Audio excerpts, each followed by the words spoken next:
say that I'm such a weirdo. Tattoos from my toes to my earlobes. Was a role model, I never had a hero. I learned how to live through the stereo. I come from letting the video. Everything you see ain't what it appears though. Everything that I built made that from zero. Not from the day I come alive at night. I'm not what you used to couldn't recognize. They all on the ground while I'm taking flight. You're welcome to join me. I promise I won't fight.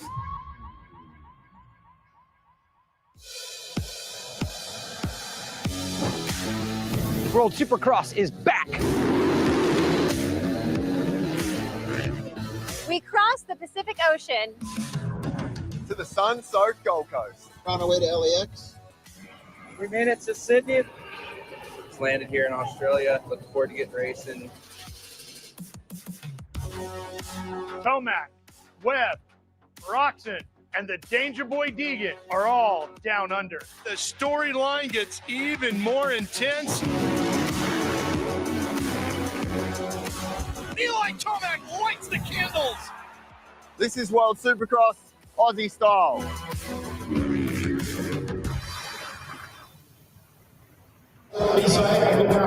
And the World Tour continues. Supercross makes its way to the Gold Coast of Australia. We were in Buenos Aires, we were in Vancouver, but this is round 3 of the 2025 World Supercross Championship. And Daniel, tonight, Haiden Deegan returns after making his premiere in Argentina. Cooper Webb will make his World Supercross Championship debut. Canada Rocks and Jason Anderson building off the momentum they carried this season. And Eli Tomac, in his second start on the Red Bull KTM, will look to back up his win that he earned in Canada tonight at the Australian GP. All of these riders on the gate here on the Gold Coast. And Joey Savacci beat them all in qualifying. He backed it up in the Super Bowl earlier today. But before we drop the gate, we got to explain how World Supercross works.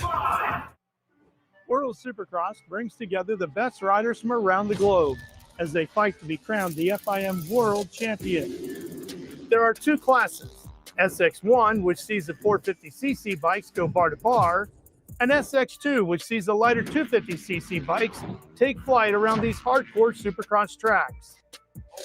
Each round begins with qualifying in 2 10-minute sessions, which sees the top 4 from each class go through into Superpole, a 1-lap shootout which decides the order of gate pick for SX1 and SX2. Then the fight for the championship points begins, as each rider has 3 opportunities to score big. 2 sprint races. All right, guys, we'll be for watching a the maximum of Australian Showdown. Deegan and Eli Tomac going to be going down here in just a minute. This ran overnight at like 3 o'clock in the morning. So vital, if you haven't watched it, or if you know the result, stay out of the comments with anything that would spoil it for anybody else. It's time and, to light the let's candle enjoy this around race. the globe. This is World Supercross. And it is time to go racing in the Gold Coast. I'm Daniel Blair, joined by Jace McAlpine. We got Ralph Shaheen and Kristen Beat joining us momentarily. But Jace, all week we hyped it up. Tomac, Roxon, Webb, Deegan, the legends.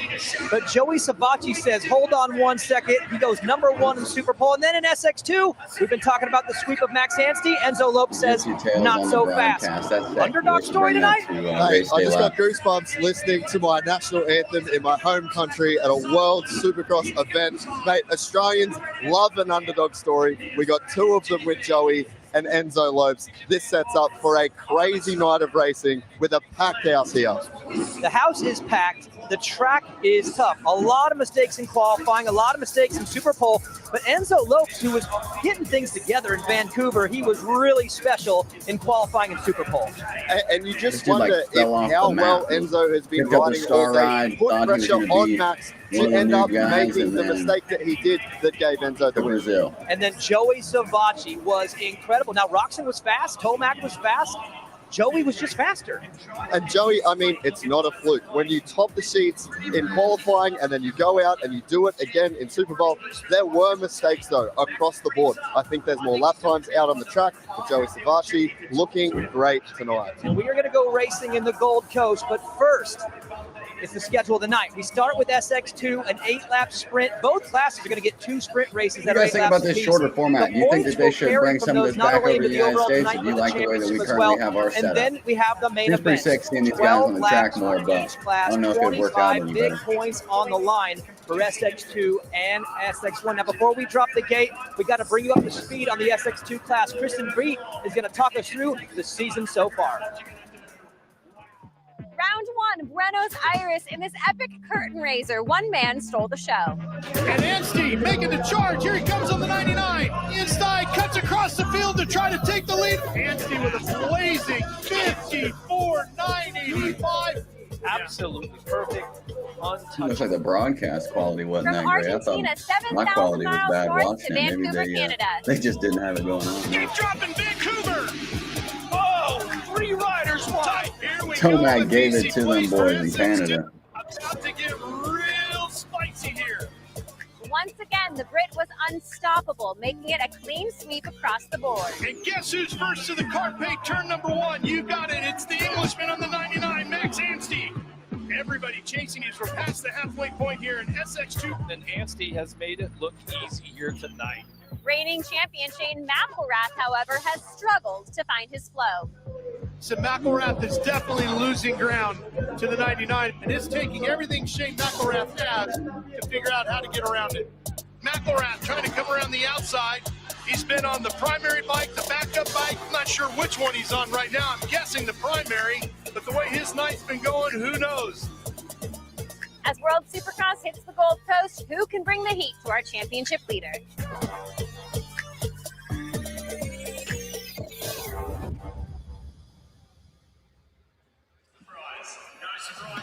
Hi, everybody. Ralph Shaheen, the voice of Supercross, here with you. Let's take a look at the SX2 championship standings coming in to the Australian GP here in the Gold Coast. Yeah, I don't think Cody Schock's going to be able to catch Max Anstey in this. They do have a different point structure at WSX, though. It's like leads the championship with 90 points over like Cody that. Schock, who sits back at 74 markers. Then it's a little bit different over there, but Max Anstey's contracted through this whole series. In the SX2 championship. Going to relinquish that lead to Cody Schock. And now we get ready, Daniel Blair, for the first race of the night. It's an 8-lap affair, race number 1 for SX2. And they said that, you know, he could go to the next round and potentially lock it up, but it doesn't seem that he has any interest in doing that. This is going to be his last round. Racing. That's what it's all about from this point forward for the rest of the night. There are the riders in the gate all set to go.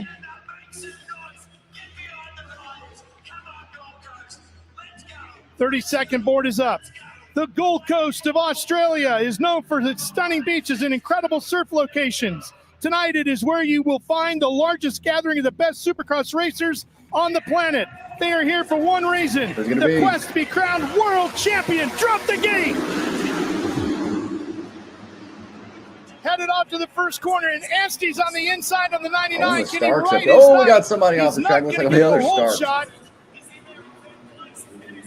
As you see the rest of the field, Cody Schock coming through there, but Anstey is right up in the mix, Daniel. And that is how you back up what you did in qualifying in Superpole. This is a tone-setting race for Enzo Lopes and a big opening lap for Max Anstey. How sick is out that? front of the number 16, riding for Rick Ware on the Yamaha, chasing like a Rick him Ware or something like that, but Enzo looks good to be back on the track. Different rhythms right there. Max gets that big triple. Enzo singled in. They come out the same. And here's the big test that it will be all night long. All through the woods. Here we go. Lopes gets through there great. Anstey gets through there even better. And Cody Schock and Shane McElrath do as well. He already gave it up. McElrath squares up the next berm as they come over the finish line jump. McElrath inside. Here comes Anstey pushing on Lopes already. Inside. New leader? Yes, new leader here on the Gold Coast. And he didn't even wait. He didn't let for the race to settle down, let Enzo Lopes build a little confidence. He says, no, I need it right now. I'm going to take it. That was aggressive. Great move by the points leader. Every race that we've had this year in an SX2 category event, Max Anstey has won every single one of them. Schock and Lopes are probably about the only two that I'm not really sure who's faster, but Anstey's definitely the fastest doesn't matter. He's won everything. Maximum points all the way across the board. for Max Anstey in 2025. And this is a big moment for Enzo Lopes, too. You've been great in the whoops all night long. Can you pull it right now? Anstey a little quicker in, little quicker out. And now you got Lopes looking up behind him on his teammate, Cody Schock. That's not a good sign. And if you're Max Anstey, that little gap that you got allows you to take the lines that you want. Look at Here McElrath. comes McElrath trying to make a move, but guess what? Cody Schock takes advantage of it on the 69, and he will be back in front of McElrath. And these are your top 4 in points, so seeing them up front is not surprising. But the order's a little bit different than we've seen this year. Shane McElrath has had a tough go as your defending champ. He had body issues at round 1, bike issues at round 2, but he looks better tonight. Keep an eye on the 43 back behind them, the red bike. That's Cullen Park, who just missed out on Super Pole by, what, 100th of a second, something like that? And here he is in 5th and closing. And the guy that he's been battling with all season long, McElrath's actually starting to look like himself again. He definitely had some unfortunate luck at this one. Here's McElrath looking inside his shot.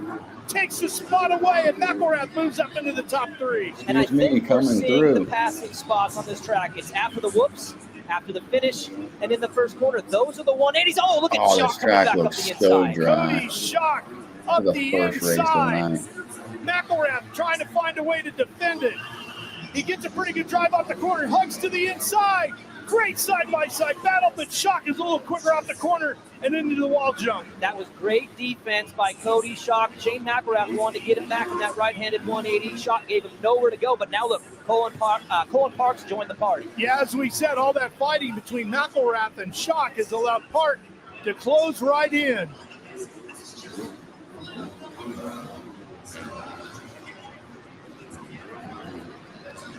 Star Yamaha just looks good on right top along of the top blocks as he blitzes through the whoops. He was very quick through there. Yeah, and last lap he was closer, so he had the chance to make the pass. This lap he was a little further behind, but you saw Enzo Lopes having a little issue there too, where Anstey is really starting to check on these guys in that section and route. We talk about the starts and the speed, but Anstey's been great in the whoops too. We're seeing it now early in sprint race 1. Shane McElrath, the reigning SX2 champion. Oh, McElrath, looks like he's starting to cook now. Loose. And Doc, Park gets by. Park oh, the top blocks. And that'll give McElrath a chance to come back, but he can't get it done through that rhythm lane. And Cullen Park moves himself up to 4th. And the reigning champ slips back another spot in frustration. And that's how quick things can change. Remember, 2 laps ago, he's playing offense. He's looking for a way around Schock. One mistake turns to 2, and the next thing you know, you're on defense. And then the big mistake lets Cullen Park by. And now for Cullen, you got a free run at Cody Schock. What can you do with a little open track? Well, and it also continues the problems for Shane McElrath, who had physical issues at the opener, Argentina, mechanical issues in Vancouver, and today, I don't know, what would you call it, Daniel, just riding issues? Yeah, little mistake. I mean, 1 turns to 2, and that happens as a racer. When you make a bobble, it's hard to recover and get back on pace, and then when you make the second one, you start second guessing. That leads to a 3rd mistake, and it's really hard to recover. The rider who's making no mistakes is Max Anstey. This is why that pass on lap 1 was so important. He's been able to ride somewhat free since then, and if he would have settled into Lopes' pace, this could be a completely different race, but he did what he needed to do early. Max Anstey was crowned champion of the SX2 category in 2023. He is well on his way to his 16th race win. McElrath can switch the whole side of the whoops. He's running down. I don't know if they already ate up on that side or if he just had a different run out of that corner. But this track looking so dry, I hope it's going to hold on for the whole night. But yes, we'll see how she goes. Had issues in qualifying and Super Bowl. He's looking to be perfect still in race competition. And I got to point out, the track looks good compared to what we saw in qualifying. They got some moisture in, they worked it in, but it's still slick, and it might even be a tougher type of slick because that little bit of water they put on, it might take a race before it really works itself in. Yeah, a little bit of water, no kidding. It definitely wasn't much. Maybe a little bit of a false impression on what that dirt looks like and what it really feels like. Here's one of the spots Anstey's so good as he rips across the top of the woods. Yeah, it's the entry speed. I mean, when you come in that committed, that trusting, that fast, you just carry your way out. You saw Lopes make a little mistake here and there, and that's all from the entry speed. And Max, that confidence, we've seen it from A to Z. Everything he's doing this year is just on another level. And the best battle on the racetrack is coming up right here. It's a fight for 3rd between the 69 of the Rick Ware Racing Arby's back machine of Cody Schock, and closing in on him fast is the Moto Concepts Racing entry, the number 43 of Colin Park, as we are on the final lap here. The opening race Park today is at the flying Australian in WSX. GP. So we've been talking. Maybe I just all haven't week. noticed him in Colin Park's Supercross, riding but has not matched the results, but it's been from he has not outside his been control. running with A big Cody second Schock place finish in the in first race of the America, year, but and he then is issue all after over him issue after tonight. issue. So this is a big bounce back and a rebound for Colin Park. Here's Max Nancy just putting on a charging at you clinic once out again. front. To the finish line jump, and Max Anstey gets career race victory number 16, with 2 more possibly getting added to that total here tonight as we get set for race 2 and 3 in a little bit in SX2 competition. Lopes, Schock, Park, McElrath, the top 5 in SX2 race number 1. As we finish this one off, First one of the books. Hopefully we have some more excitement. That wasn't a very exciting race once Max Anstey got into the lead for that Max Anstey, we've seen this picture every time we've had a race in World Supercross competition in 2025. At the end, the winner, Max Anstey. So let's take a look at the full page results of this one. Confirmation of how they crossed the line here tonight in race 1. Here it comes. Anstey, the Brazilian Lopes, and then it's Schock, Park, and McElrath in the top 5. Desprez, Thompson, Hicks, Chisholm, and Peters rounding out the top 10 here in race 1.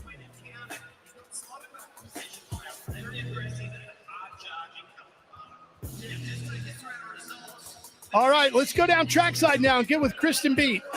Max Anstey with a first lap overtake on Enzo Lopes. You double took the inside. How did you determine your passing points, Max? Honestly, it's a tricky track. It's slippery, and man, the boys are pushing hard, so got to go back, refocus, and go again. Got to hug that inside a little bit more on the first turn. He snuck around, but overall, pleased with that. He's riding great. Now 2 more to go. 7-0 this season. Tomac and Congratulations, Deegan Max are probably Anstey. going to have a tough night tonight. I would imagine Kenny's going to do well with his throttle control and having 7-0. traction What a issues. number. Kenny usually does pretty He's good. not chasing perfection, but he'll take it if he can keep getting it. And boy, Daniel, he's doing everything right still in race conditions. And Ralph, when he made the big mistake in Super Pole, you asked the question, can he bounce back? How important is it for him to bounce back? And I think this pass right here, super aggressive, was him answering that question.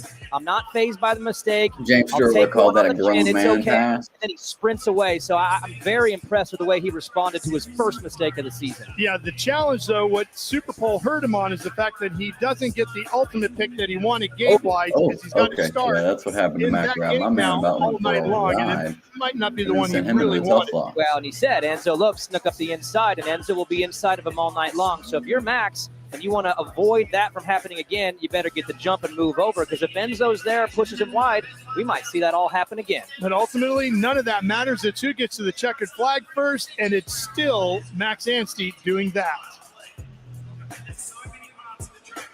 So here's a look at the standings. 10 points goes to Max Anstey as he takes the win.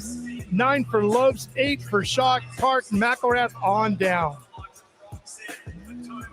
First race for the 450 of the 2025 season about to get underway. Buenos Aires set the scene for our first installment of World Championship action. Roxon goes right to the front. And Argentina did not disappoint. Oh, we got more riders down. Here's Deegan right here, and he is digging. Headed to the checkered flags. Kenny Roxon lights the candle. With Haiden Kenny. Deegan making his international debut, and Ken The Robinson clutch destroyer, going 3 Deegan. for 3 on opening night. First one in the corner is going to be Ken Roxon. Get this battle for second as Roxon gets around Savachi inside on Cooper, and there is nothing you can do to stop that, No. Daniel. Ken Roxon wins another one, his 12th race win. What a night for Haiden Deegan as well. On to Vancouver, it was a title card matchup between 2 titans of the sport. Drop the case. Tomac on the inside, new leader to the finish line jump, and Eli Tomac lights the candles. This is what we wanted to see, the Tomac-Roxon rivalry. Roxon inside, new leader here in Vancouver.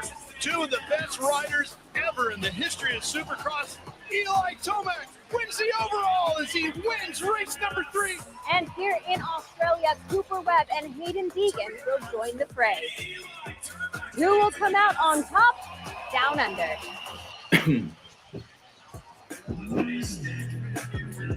Huge crowd on hand here tonight at Seba Super Stadium. Here's the SX1 championship standings coming into our Australian Grand Prix. I guess if Jason Anderson's the one that's going to hold on to it, he's going to be gone after this one. Jason Anderson's going to be the WSX champion. Joey and Gregory Aranda, who's having a good night in Australia, rounds out top 5.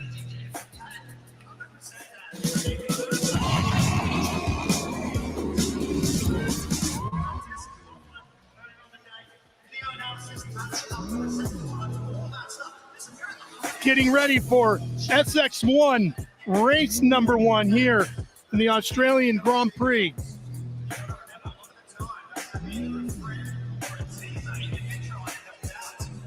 Here's a look at the riders getting ready to go here in SX1 race number 1.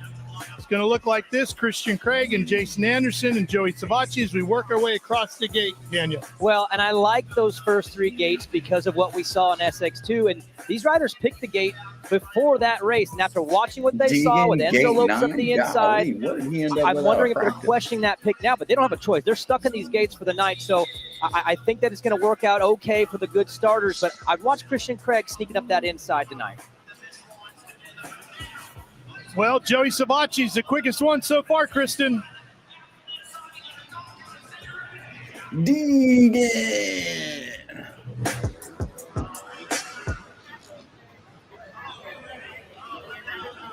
It's not where you want to be, but tonight you seem to be finding your flow. Yeah, I mean, I'm tired of not performing.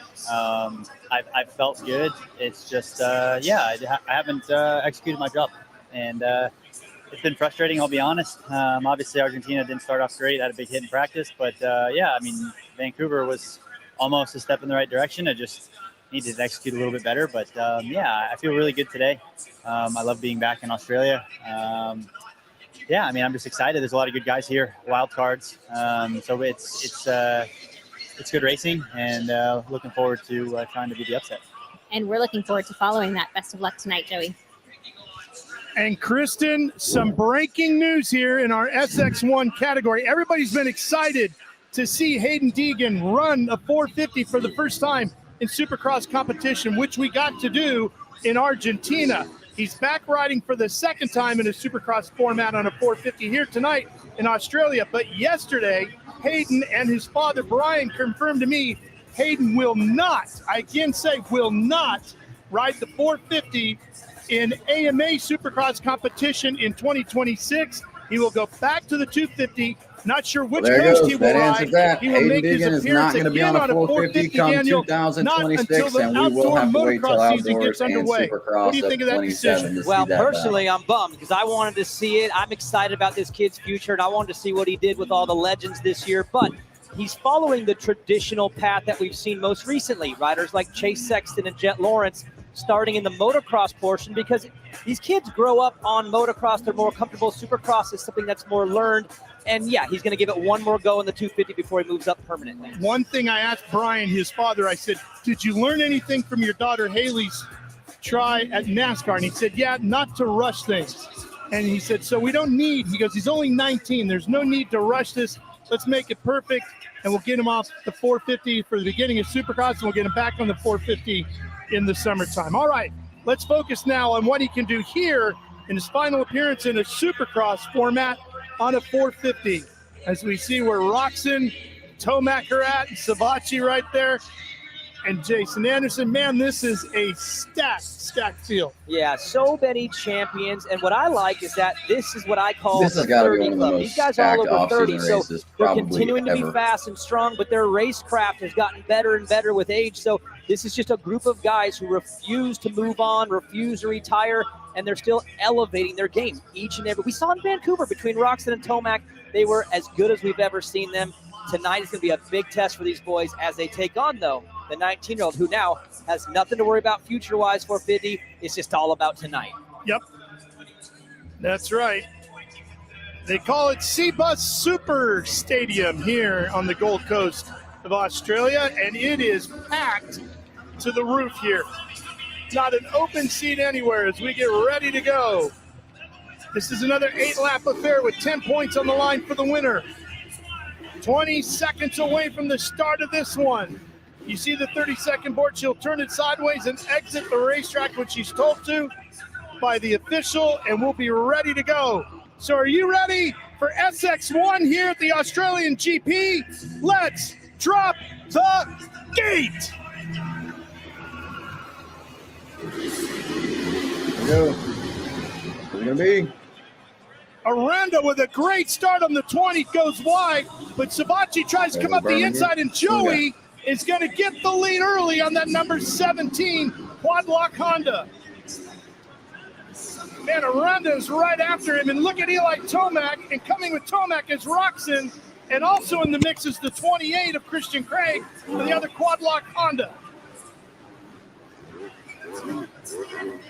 Roxon with a bit of a bobble, and that's going to cost him at least 3 spots through there. Wow, I'll tell you what, the sound of 450s off that gate gives me absolute chills, and I can only imagine what Joey Sabachi felt in that first corner when he made the move to the lead, gets up front, backing up Super Pole. What a feeling. Yeah, he's going to get a whole nother feeling here, too, as he's getting hounded by Eli Tomac on that Red Bull KTM. Beast mode's coming to get you, Sabachi. You better run. And it didn't work out, and you can see Craig look back over his shoulder at him as he squirts away. But this is Ken Roxon's MO. He likes to attack early, make moves, so I like the aggression. He just wasn't able to make 2 of those moves work, but he better hurry, because if Tomac gets by Sabachi, gets that open track, good luck in an 8-lap sprint. But like Joey, look at what he's doing here, playing great defense, leading the way. And look at Christian Craig as well. Beast mode's coming to get you, Sabachi. You better run. Is all over the backside of Tomac. So they've got him bookended for now. And here's Cooper Webb. Webb is up to 6th. And he's trying to close up on the backside of Roxon right now. Yeah, and he's opened that Roxon and Aranda. Craig inside on Tomac. And Christian Craig makes a great move to put the quad lock racing Hondas 1 and 2. Christian Craig then he bobbles and hands it right back to Tomac in the KTM. You know what? Roxon now gets inside of the 20 of Aranda, and that'll move him up a spot, give him 4th for now. I think the fans are loving this action early in this race. We've got battles all over the place, and if you're Christian Craig, do it again. I mean, that should be a confidence lifter to follow up with the way you rode in practice today. You passed Eli Tomac. He's sitting right there. Get him again, and you better hurry, because here comes Kenny. Yeah, well, Tomac's getting a little aggressive, too. Looks like he's tired of waiting. He fended off Craig, and now he's thinking, I better just get around this 17 and get going, and there it is. Tomac makes the move, and the Red Bull KTM goes into the lead. Craig's going to be flying through this world. The applause of the crowd here in Australia. Roxon, tries to attack I'm coming to the party, and I'm coming by you. Inside he goes. Tomac cuts it up. Oh, and he almost T-bones Sabachi, and Roxon gets around Sabachi on the outside. Great racing action here at the Australian GP. Snapping up right now. What's going on incredible with racecraft. Sabachi looking inside of Roxon, and he's ready to go. Away. Kenny was so sneaky through all that. He made the move by Craig and Joey, and he's so good in those moments, and now we get it again. Vancouver 2.0, it's Tomac and Roxon. Let's go. Tomac and Roxon. Trying to find his line. Look at Deegan back there at 9. What's he doing? He knows Roxon's there. He knows this is a race. And Roxon ready to battle his old nemesis here as they fight a pair of world champions. Tomac, the reigning world champ. Roxon, a 2-time world champion. And here they come through the woods. Deegan don't have near the throttle control on that 450 for a track like this. I'm sure he's going to be on the struggle bus. Tomac goes inside. Roxon takes the high line to the next corner. Roxon on the outside again. Around the outside. Ken Roxon to the lead. 15 years of this. These boys go back to their youth. They've been battling since the 250 days, even mini bike days, and here they are in their 30s, pushing the limit.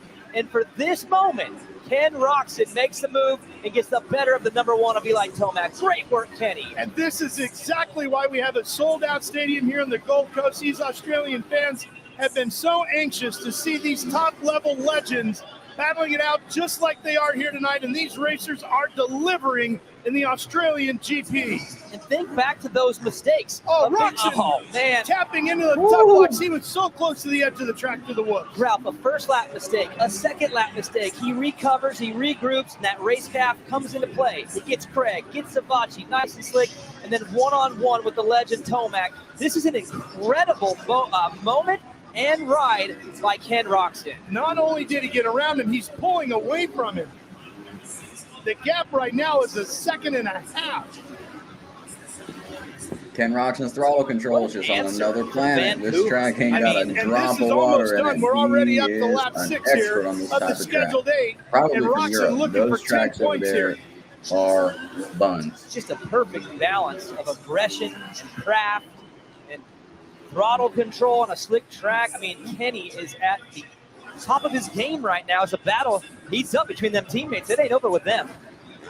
Tomac still getting through the top of the whoops as good as anybody ever has. And Craig and Savatgy, this is a bit of a blow, I got to believe, to Joey Savatgy, Daniel. Not only has he lost the lead and second, but he's lost Christian third. Craig is looking good. Yeah, tough go after winning the Super Bowl. Hey, Jason Anderson Put that boy got on a smacked Honda and pretty let him good eat. by Aranda there. Took him out in the corner before the finish line jump. You're going to see his name drop. Yeah, down to 10th now, but good ride by Christian Craig. He needs to build off of what he did in those early laps. Joey Savatgy, fast and Super Pole, but tough first race for him. And Cooper Webb Oh! up to fifth, causing big problems Okay, here. then. That Let me was see Savatgy. And guess what? Webb goes by. Savatgy with a huge problem. Webb gets around him, and Joey loses another spot. Yeah, you don't often see teammate on teammate crime right there. For Christian Craig, he keeps it together, goes wide, looks back, Savatgy loses the spot. Wow, there might be some words back in the quad lock Honda truck after that one. That was pretty aggressive after that quad. And unfortunately, team owner Yuri Konski not here tonight to keep things cool if it does get elevated passion-wise. Yeah, this is sprint race 1. I mean, with what we're seeing German so chocolate far, I think we're putting just on getting a started clinic. in the night. But Outta this here. man is so impressive. And again, it's 15-year-old hard to motorcycle. lose a Supercross race and then bounce back the next weekend on a legend like Eli Tomac. But Probably Kenny got the put his forks head off down his in that one. 85 I mean, he videos. was perfect from Both lap of them arms 3 right up. on. Been running And the that's same great suspension recovery, his whole too, life. because those 2 big mistakes could have cost him and shook him up a little bit. It did nothing of the sort. On to the final lap here. Ken Roczen out front and leading. The points leader. And Coming looks to the good doing checkered it. flag. Ken Roczen will win SX Race Ken 1, Roczen strikes SX1 first. Race 1 here tonight at the Australian GP. For Ken, that is his 14th race win in his FIM World Supercross career.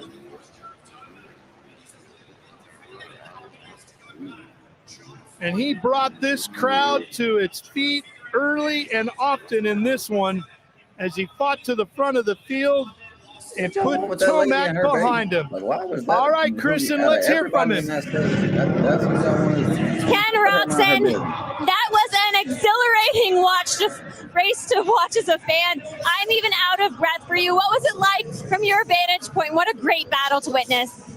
It's warm. I mean, it's a lot hotter in the stadium than it is outside, actually. So I didn't get off to the best start, and I made a couple of mistakes in the very beginning, and that cost made it so slippery and dry. It's tough out there. You just got to be so easy on the throttle. Quite a few 90-degree turns, so just careful to not push it. Ken, this is your 5th GP race win of the season. You heard Ken talk about the weather. It Red is looks good on the incredibly front of hot, that yellow bike, extremely doesn't it? humid here tonight. And it's Go every ahead, bit of kick it for 94% him. humidity, Kick it. so it feels. As you take a look at the SX1 Race 1 results, Roczen, Tomac, Craig, Webb, Savatgy, your top Ken 5. Roczen says, Hayden "See Deegan, ya, we didn't get wouldn't to wanna talk about him, be but ya." Danger Boy finishes 6th, with Anderson back in 8th. 3.6 on Tomac on a track like that. That boy was moving. And it's not often after a hard-fought battle in a race like that between 2 legends that we get one of the legend father, to join us, John Tomac. What's your analysis on watching Kenny and Eli battle for what, the 1,000th time? What's your thoughts on that first race? It was a good race. Kenny was moving. He came from about 4th or 5th and got to the front. Eli looked like he had some decent pace, but if you got to work on the whoops, Eli was hurt a little bit, especially the first part of the whoop. So we'll try to clean that up and see if we can get back in the mix we can. So Eli's making his World Championship debut here in Australia, but in 1996, you also raced the World Championship here.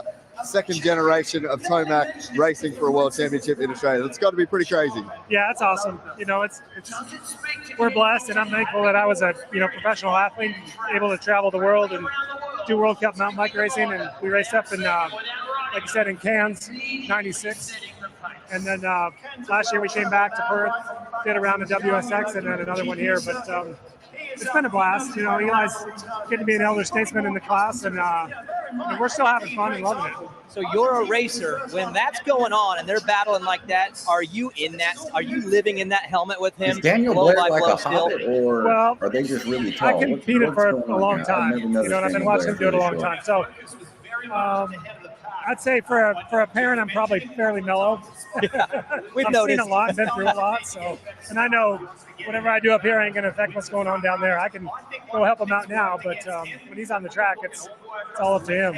Hey, thanks for joining us. We'll let you get back to the pit so you can advise your son Eli Tomac before he goes racing for sprint race 2. So thank you so much, John. Thanks, guys. Let's take a look at those highlights from race 1. Jace, yeah, the fans, I think they got their money's worth, and we're only one sprint round in. Oh, I mean, that was an insane race. At one point in the start of this main event, they were 4 wide crossing the finish line, and it looked like a speedway flat track GP as they come onto that start straight the first time. How about Christian Craig's aggression there early, and then Ken Roxon's aggression, Joey Savatgy's aggression? Like, I didn't know what to expect on this racetrack, but it's providing passing opportunities and some physical moves out there. Yeah, well, I think you called it at the top of the show. You said that this track, there we go, 4 wide in that turn. You said that this racetrack, because of how slick this surface was going to provide great racing, and that is exactly what happened. The whoops were the difference maker, though, I think. Absolutely. Now, Ken Roxon makes his way through the pack, and then how about this moment? Oh, and Joey Savatgy, I mean, both guys off track, but Joey was the real guy that lost out in that scenario, and that had to be disappointing. Yeah, and for Ken Roxon, I don't know. I wonder if he just couldn't slow down. Like if he grabbed too much brake, he knew he was going to end up on the ground anyway. I've never seen him so calculated, so stealthy, and then so aggressive with Eli Tomac right away to get that lead. To be that aggressive on a track that requires that much precision and finesse, that is an absolute art. Ken Roxon is the master of that art. And Eli Tomac will now go back to the pit and recover. To me, I saw a rider who made a few mistakes, was kind of trying to find that balance of aggression and patience, where Ken Roxon seemed to have had it pretty much from the 3rd lap on. If you're Cooper Webb, though, how do you respond to this? Because he was non-existent in the battle, but he was back there putting together some decent laps. Yeah, Coop was actually sneaky good in that moto, and I think this is probably, for all the guys out here tonight, it's probably going to be the hardest for Coop. This is his first kind of go at this. I look for Coop to get better all night. And that's just the beginning of the night for SX1. 2 to go.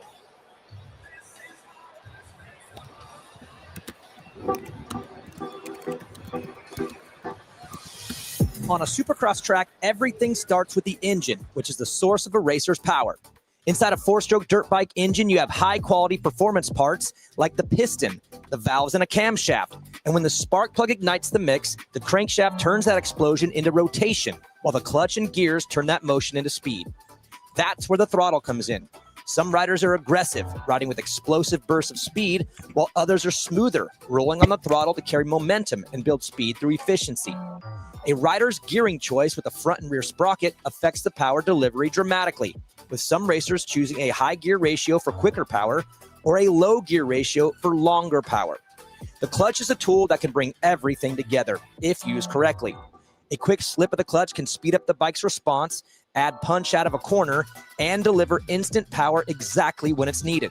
But the bike's performance doesn't stop at the motor. The chassis is what connects that power to the ground.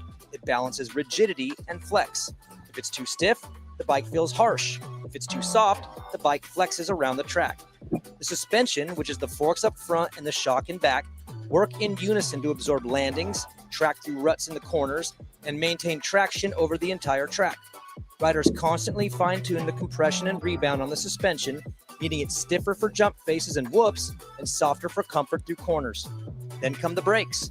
The best riders don't just stop with them, they use braking to settle the bike into corners and use only the amount needed to maintain momentum around the entire track. In Supercross, it's all one system: engine, chassis, suspension, and brakes, and when they're all in sync, the bike becomes rideable at full speed, and most importantly, becomes raceable on a Supercross track. Enzo Lopes, in that first GP race, Max Anstey was able to get around you, but you challenged him. How good did it feel to be in the hunt? It definitely felt good, but yeah, he still came out with the win. You know, I'm trying to break that streak of him winning races, but yeah, Max is riding good, but I'm feeling good today, and I feel like the biggest separator now will be the whoops, the way they are. So hopefully we can get through them good, and we can try and get this win soon. With how hard packed this track is trending, where are you finding traction? How are you hooking up on track? I'm not at all. I'm just trying to find the best line. Just holding on. Big rodeo vibes out there, guys. We'll see Enzo Lopes in race 2 coming up momentarily, but joining us now, one of the fastest female racers on the planet from Australia, it's Charlie Cannon. Charlie, the fans are thoroughly enjoying what they've seen so far. What are your thoughts on the first 2 races of the night, especially that SX1 first race? Yeah, I mean, the atmosphere here is insane. It's a packed out stadium, full of Moto fans. I don't think I've ever heard a crowd yell this loud before. That SX1 race was crazy. The battle between the top 4 was amazing to watch. Ken Roxon going from 4th to like first in one lap made you sit on the edge of your seat. So I'm keen to watch the rest of the races. This has to be one of the best nights of Supercross in Australian history.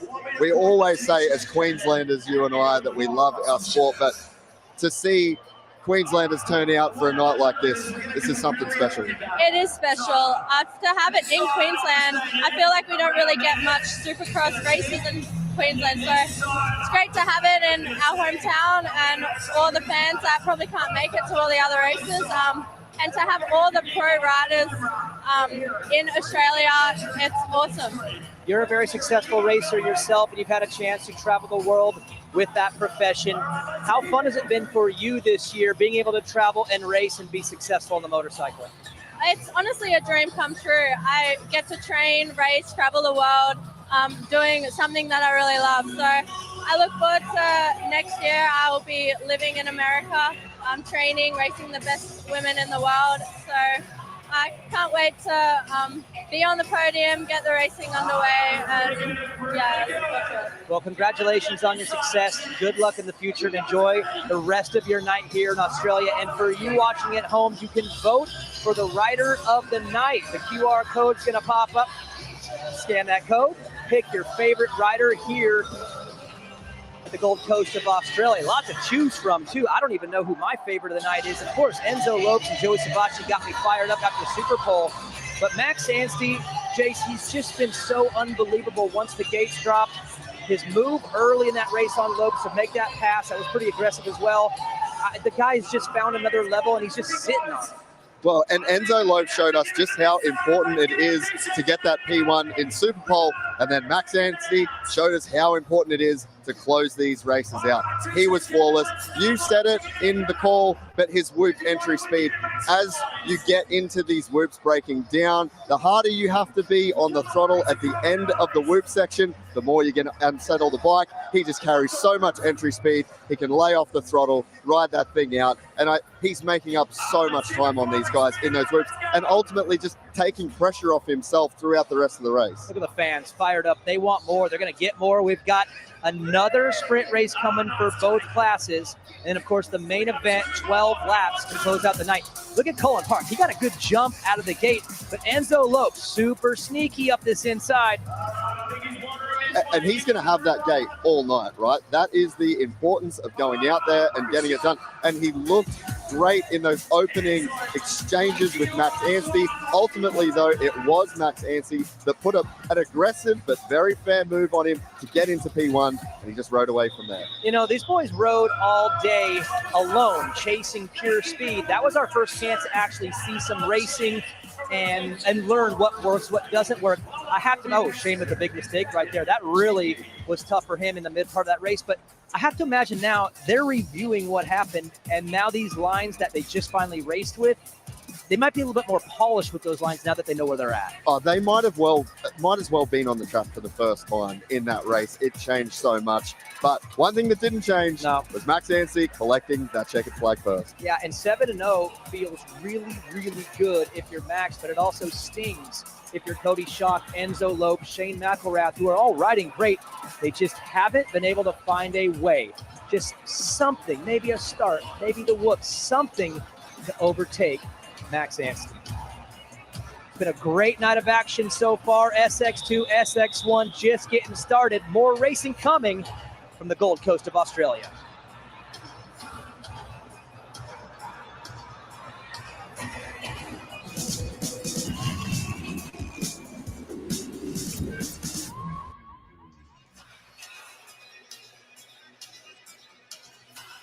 So now we are headed toward the second race of the night for SX2. This will be another 8-lap race with another 10 points up for grabs for the winner.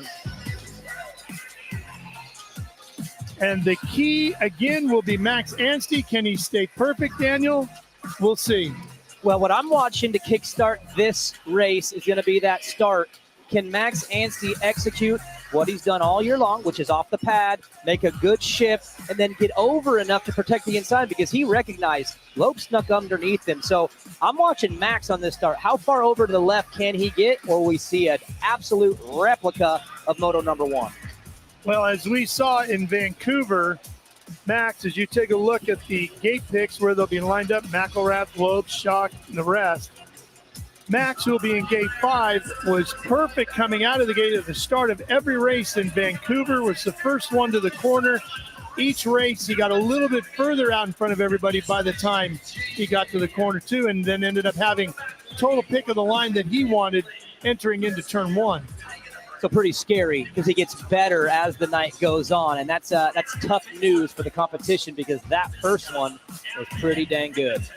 My guess is right now that bobble in That Super Bowl is track pretty is far so dry. Just back in the memory of Max Anstey. Yeah, not worried about it anymore. You go out and get that big win, get that checkered flag, 7-0. He's feeling okay. All right, we'll see. Can Max Anstey stay perfect and win another one here, the Australian GP?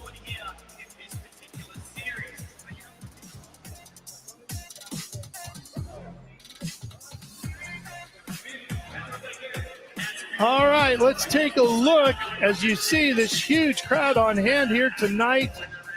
What a thrill for them to see all the best riders in the world here tonight. Max locking down the front, and let's check in with Kristen.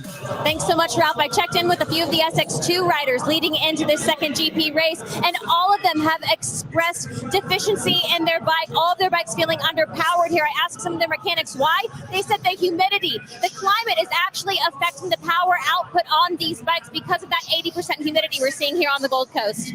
Kristen, another thing with that, I talked to Brian Deegan about it. Did she just say that they were experiencing motorcycle issues because of the humidity in Australia? Yes, the humidity and the heat is part of that. Does she understand where these guys train? It happens to be 100% humidity in Florida all the time. The engine mapping has to match what's with the fuel, and if you can't get it right, I'm sure you're down a lot of power. Yeah, think about this championship. It's a global series that's moving all over the world. We're in Buenos Aires. Then we went north to Vancouver, and it was really cold out. Bike's going to run a certain way.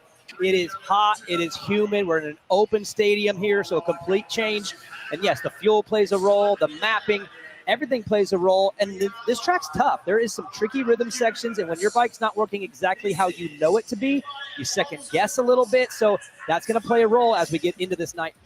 One thing about being down a little bit on power, if we do have a slippery racetrack like we do, being down a little bit of power can help you get off the corners. Yeah, it might actually help in areas where you need it to be a little mellower, find a little bit of traction. So the jumps, that might be an issue when you're trying to navigate the power you need off of each obstacle, but maybe a little bit uptick in aggression on the flat corners and the dry slick parts if your bike is operating at a little bit of a deficiency. There's the Arby's back, number 16 of Enzo Lopes, the Brazilian rider. We know everybody down there in Brazil tuned in watching him, even though it's very early in the morning over there right now. But they're huge fans of Supercross and huge fans of Enzo Lopes, and they are supporting their guy who's having a good night racing for Rick Ware, riding the Yamaha, number 16. There's Shane McElrath, the reigning champ, on the number 1. And we are 30 seconds away from the start of SX2 race number 2 here, the 2025 Australian GP at Cebus Super Stadium. All right. Anstey, you can see him 4 gates over from the doghouse where the big W is to the right. He's got Shock to the inside and Thompson to the outside. Are you ready? Here we go.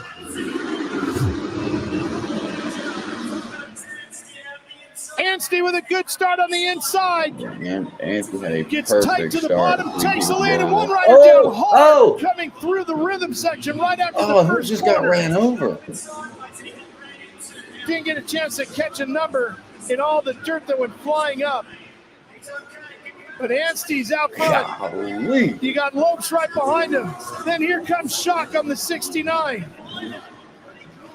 And Park. Cullen Park. Yep, that's Cullen right there back and forth on the 43. And he's going to get around Shock to take third away. And Max is about to check out. This race is over. Anstey There it went. executed Battle that for start second. Who's he going to be? perfectly. He got the jump, made the shift, and Ralphie moved over, hard braking, and now he doesn't have to pass Enzo Lopes this moto.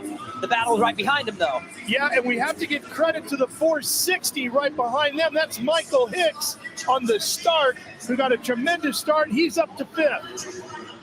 Good ride by Cullen Park to get up front a little earlier than we've seen. He's had to make a lot of passes this year, but he's up front now in that top 3 in a fight with Cody Shock. This was a battle that was forming late in race 1. We're going to get it here in race 2. And Daniel, I believe that was Caleb Barham who went down, unfortunately, making his debut in FIM World Supercross competition here. As we saw Shock make a huge run. There's Barham right there. He's up and riding away.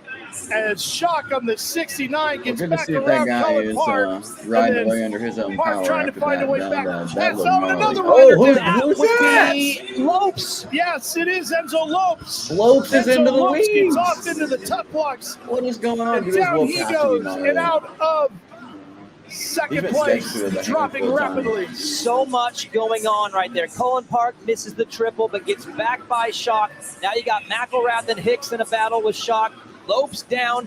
Anstey nowhere to be found. He's gone. And Hicks just putting the heat on the reigning champion McElrath and joining the fray is Kyle Chisholm. The track's so dry, Kyle you don't have the Chisholm traction to do on it. the Pikes So Motorsports you just got to keep it clean up Suzuki, number front. Nancy's 11 out of here. Gets around Hicks But how in about all Park blue in riding second, gear. though? And a big mistake by Cody Shock. That's where that tough block came from. Lost the rhythm sections, had to double Look through. at Shock gets back around the 11 of Chisholm just like that with a huge twist of the throttle.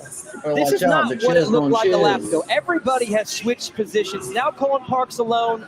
McElrath's alone in third. Shock had his issues. Chisholm joins the party. Here comes Thompson.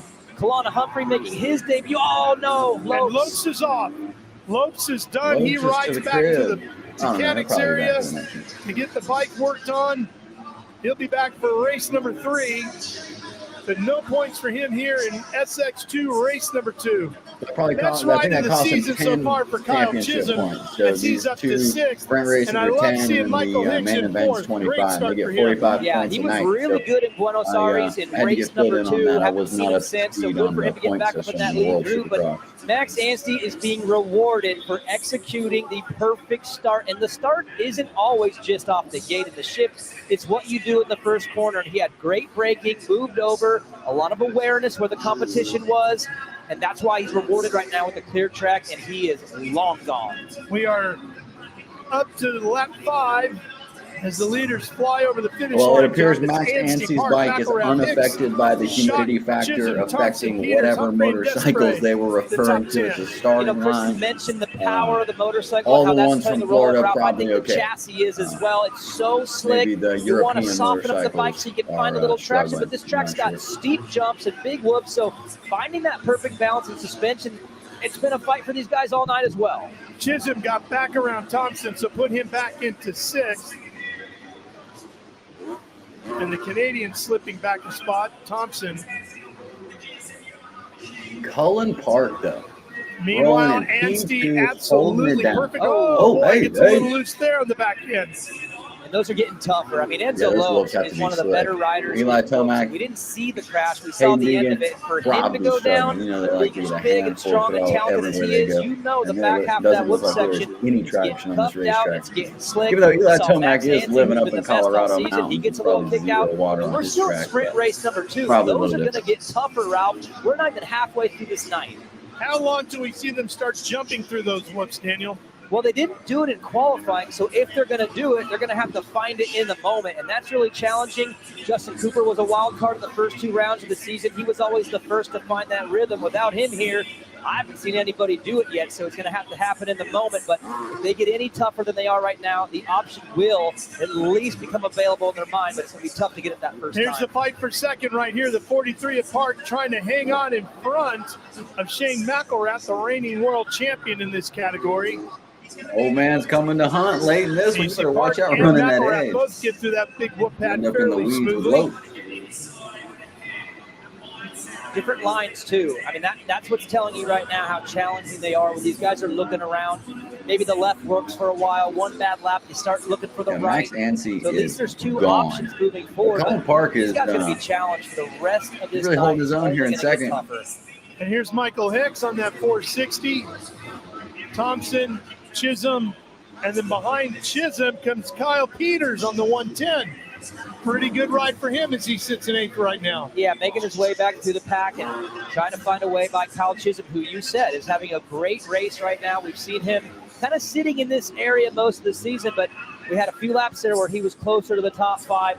They're all settling in How about right now and Hicks, kind of P5? spaced out. So less defense, That's a not little a less bad offense, ride. more just survival That's a strong as we go showing there. one lap to go in SX2 race 2.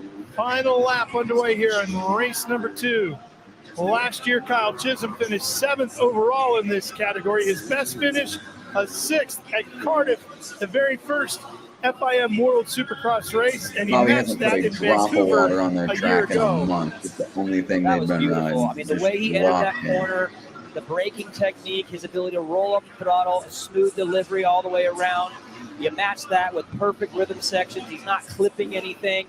I mean, Ralph, he's really locked into this really nice pace where he's not having to take any chances. And it's just clean. You see that early shift right there. I'll bet he gets another one going into the corner. This is just calculated and absolutely perfect fundamentals. And look how good he is through that whoops. And Max God, he looks Anstie so good to through the the whoops. checkered flag. He's got another one here in 2025. I had to throw that Max one for Anstie that wins unnamed race person that he was career hanging out victory with number in his week 17 in Australia. here tonight. The Australian GP as he takes SX2 race number 2. And another 10 points go into the bucket for Max Anstie as he works his way towards the 2025 championship and his second FIM World Supercross title. What a run for Anstie and Team GSM as they stay absolutely perfect in every race. And here's something he's done again, and that's an interview with Kristen Beat.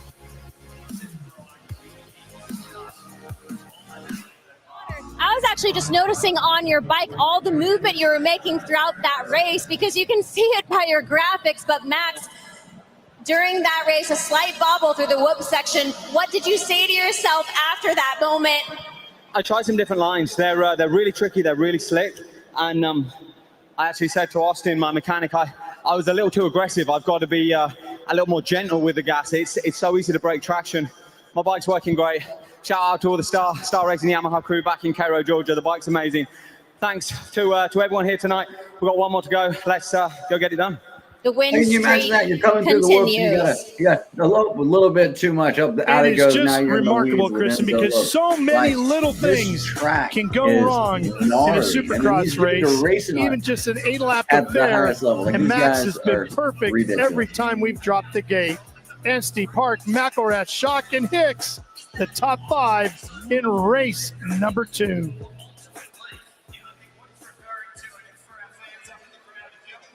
All right, well, who we got for race number 2? We got the big bikes coming up. Well, Jace, SX2 finishes sprint race number 2, and I noticed an absolute change in the riding. They had to. The track is getting slicker. It's getting drier. Big mistakes. Crashed by Lopes.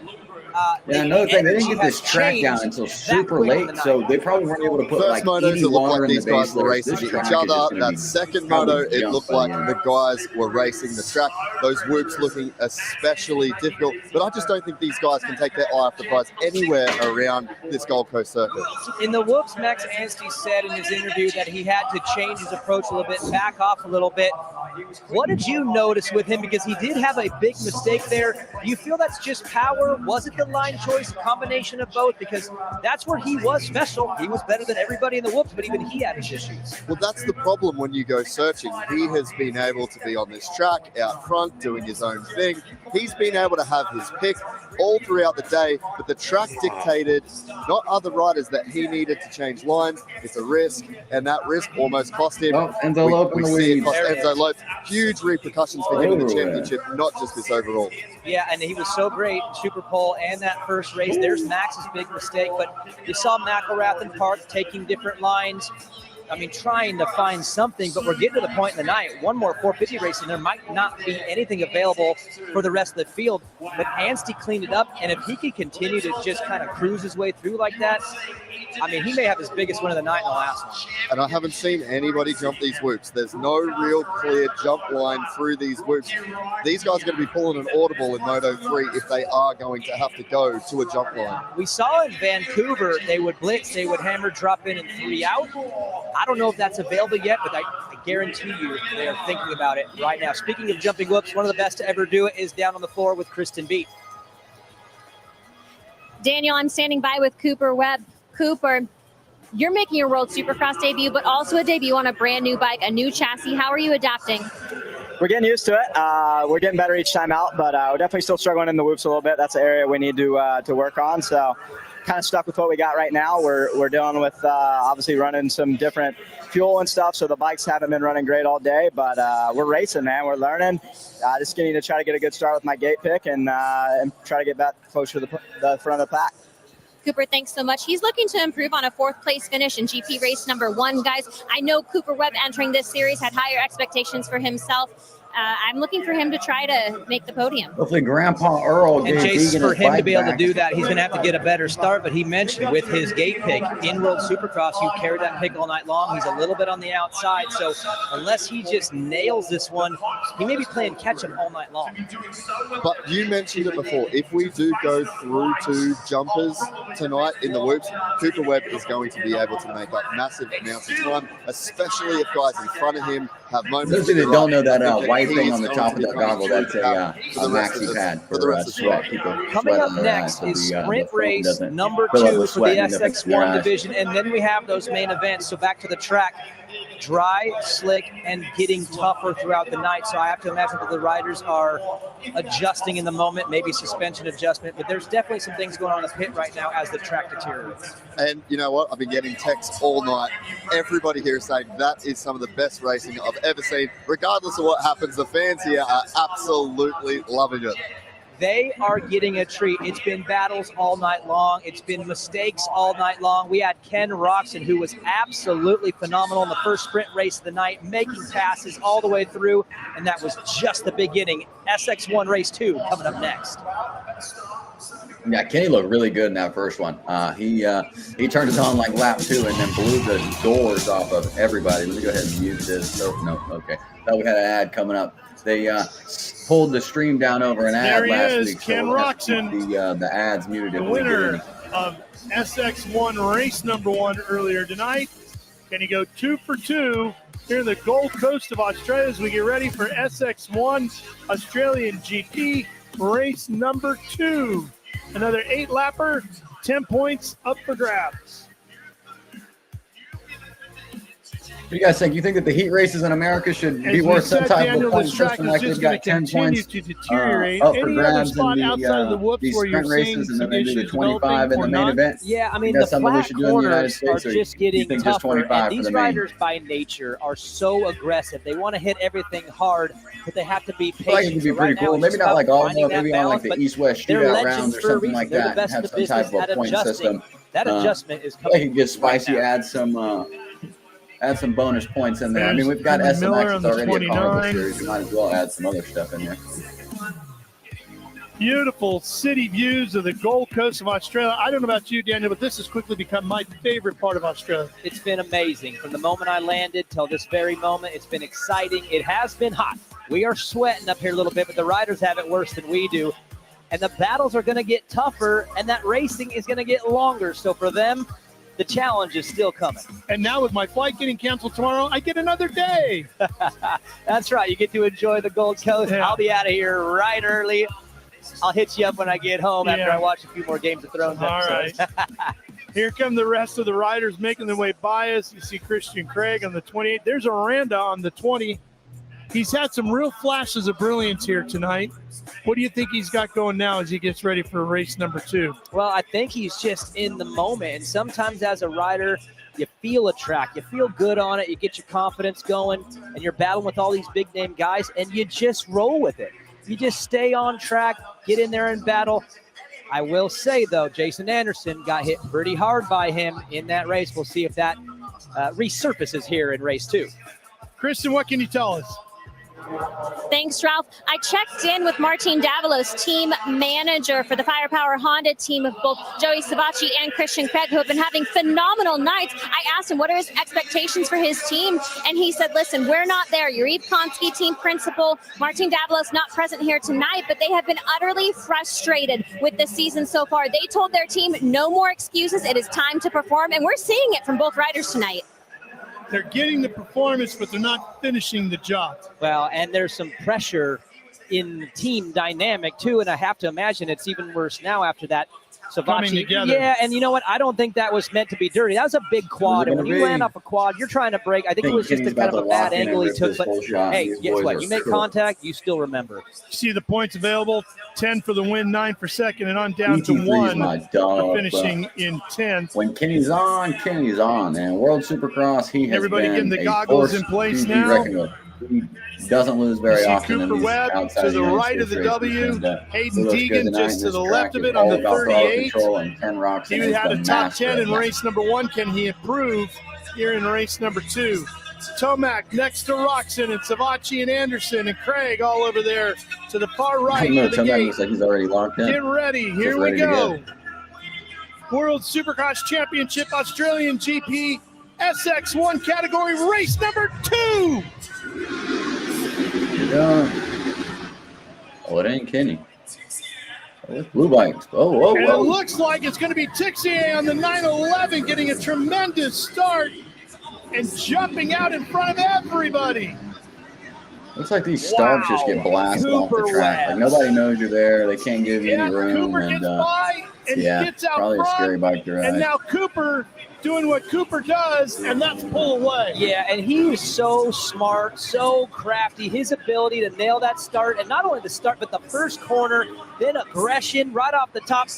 I asked Jace, can he do it from out there? Well, he just answered he can, and now you better he watch gets the out, lead Cooper Webb in out World front. My man's a Supercross. gamer. Savacci's already around Tixier as well. He's up to second. Here comes Anderson on the 21. But they just moved on to that And now 26 Ombre platform, so makes the move he's still to take working out over the kinks. third, He and didn't Tixier touch anything is on dropping his the bike anchor for the on that last 2 years, 911 no and falling clippers or nothing. quickly back into the field. And they just switched And we're over to this about new to see a platform. display Might have a from few Eli kinks still left to Tomac work and out, Ken but Roxon, Cooper who are Webb's both out front looking outside of good. the top 5, battling with riders that they're not typically around. This is going to be a very important first 2 laps for the number 1 and the 94. Here comes a lot Tomac better from than last 8. race. He's got David First glimpse of him was a Simonson 9th. in there with him as they're working through the field. Tomac P8, definitely not where you And want to there's be on a Roxon track back like in the this. middle. And the crowd is cheering. I believe Haiden Deegan and Jason Anderson. Here it is right here. Oh, There's Jason Deegan, Anderson there's and Deegan. No, on the blue bike, that's a fight that Anderson can on the happen. yellow. And I think the introduction has been made. The crowd went crazy. I don't know if you guys Deegan remember, goes but by Jason as Anderson's we the one watch who Tomac and introduced both the Roxon. Lawrence brothers to the 450 class. Looks like a Stark off the side. Vince Freese off the side of the track. Ralph, we are getting some action early in these races. In the front, in the middle. Roxon all the way back in 11th, trying to fight his way through. Meanwhile, Cooper Webb 2 seconds up on Joey Savacci in the lead. Here's Roxon around to the outside, cuts to the inside, and he picks off 2 or 3 right there in one corner.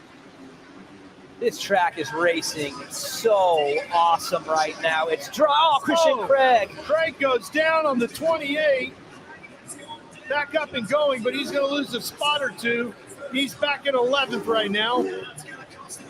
And you know what? If you're Ryan Brees, good on you, man. Get up front with these guys. It's not often you get Eli Tomac and Jason Anderson. Tomac's this is a great back there opportunity for cooking. him to make a name for himself just in the battle alone. Tomac to the inside on Brees, gets around the 200. He'll move up a spot that puts him to 5th. Deegan better watch out for Brees is Anderson not comes done. in.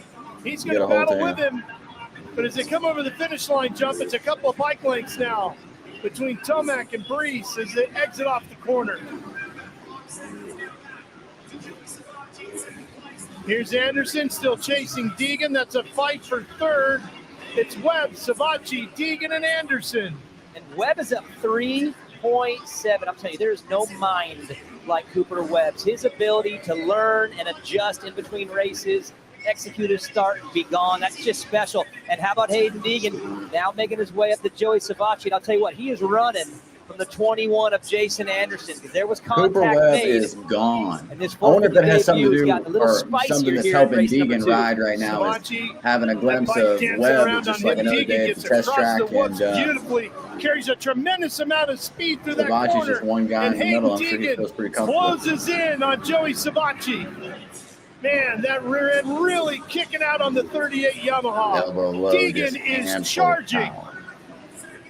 I like the way he rides the bike. You know, Ralph, there's this discussion about having to modernize around the 450 and make changes. He will over time, but he's not going to change who he is. He comes from that Carmichael Tomac vein where he rides with everything he's got. He will become a better version of this, but he ain't going to change. He has caught Savacci, and the race is on for second here in SX1 race number 2.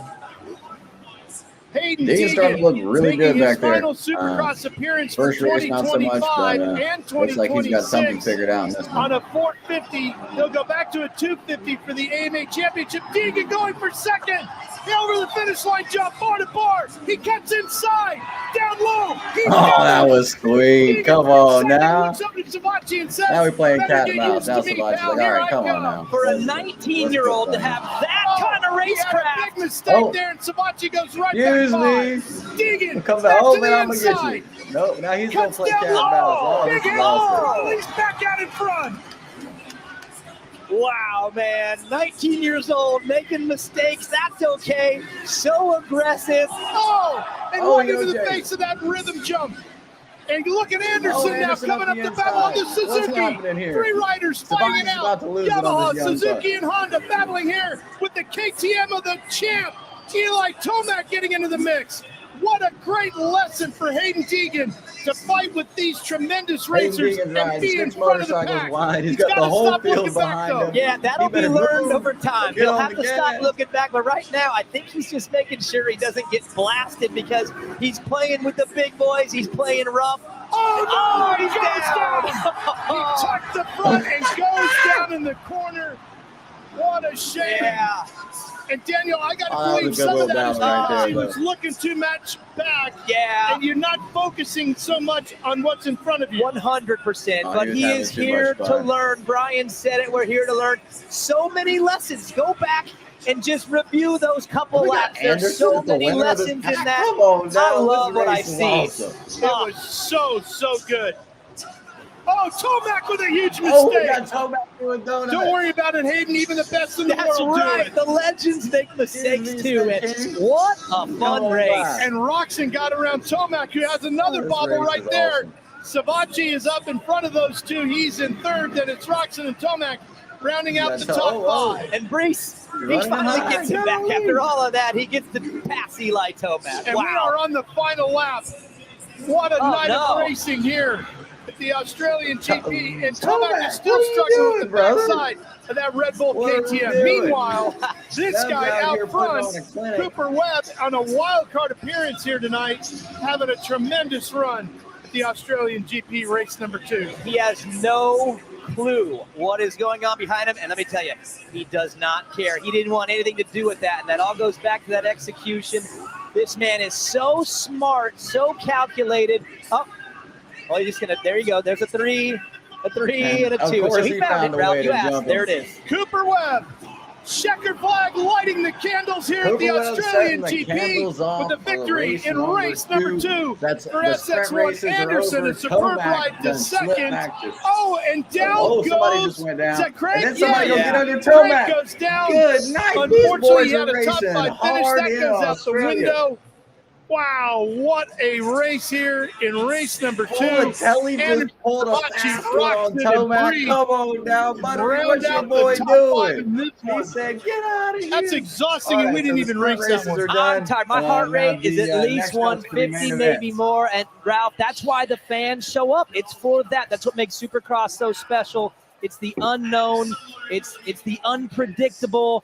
And we got all of it right there. A great ride to Cooper Webb to avoid all of that. All right, Kristen, take it away.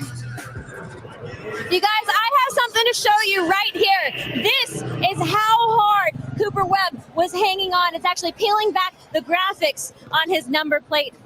Cooper, congratulations. Welcome to the World Supercross Championship. To take a win in front of a full house here on the Gold Coast, and to do it in such extraordinary fashion, fighting off all the pressure behind you. How are you feeling right now? Man, that was awesome. You know, I got a great start and got to the lead and led every lap and had some solid laps in the whoops and then just went conservative mode. Heard a lot behind me and I was just plugging away, doing my laps. Felt awesome to lead, get a win. Even though it's a moto, feels great. And yeah, excited for this last one and put myself in a good position to go out there and excel in overall. But I want to give it up to the good Lord. All these fans are great. Want to give it up to Star Racing, Yamaha, Monster Energy, Fly, 100%, Alpine Star, my mechanic, Peanut, my wife. And yeah, it's great to be in Australia racing tonight, and to get a win is awesome. Cooper, well done. And guys, just the battle scars from a hard-fought race back there. Well, he's a multi-time champion in the AMA Championship in the United States. Yeah, he looks good on both in that the one. 450 and a multi-time champion on the 250. And now he has a World Supercross victory here, the Australian GP, to go along with those Hall of Fame level stats he's already building upon. Super Webb, Jason Anderson, Sabachi, Roxon, Brees with a great ride. Molatelli shows up just outside the top 5. Tomac gets a 7. Tixier got the whole shot, ends up 8. And then Craig and Freezy rounding out the top 10 here in race 2. Man, still breathing. Molatelli Dude, I'm was the fast one on Tomac. Like, that is That was crazy. fantastic. All right, SX1 race number 2. Highlights. Oh, there's plenty of them. Starting with just this, the start. Look at the whole shot to the inside the 911 gets, but then it's Webb who comes jumping through on the 2 and quickly gets to the lead.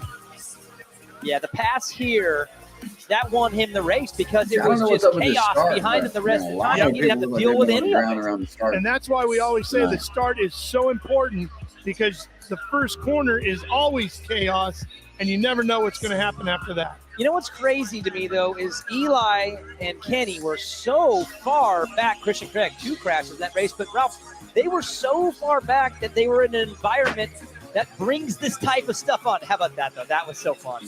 Haiden Deegan did so many things right, one little thing wrong, and he's going to learn from all of it, and you can see the racecraft is there.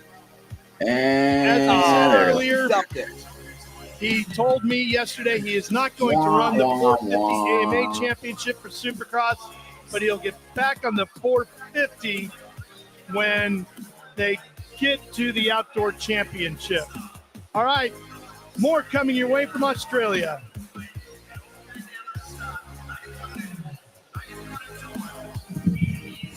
Tired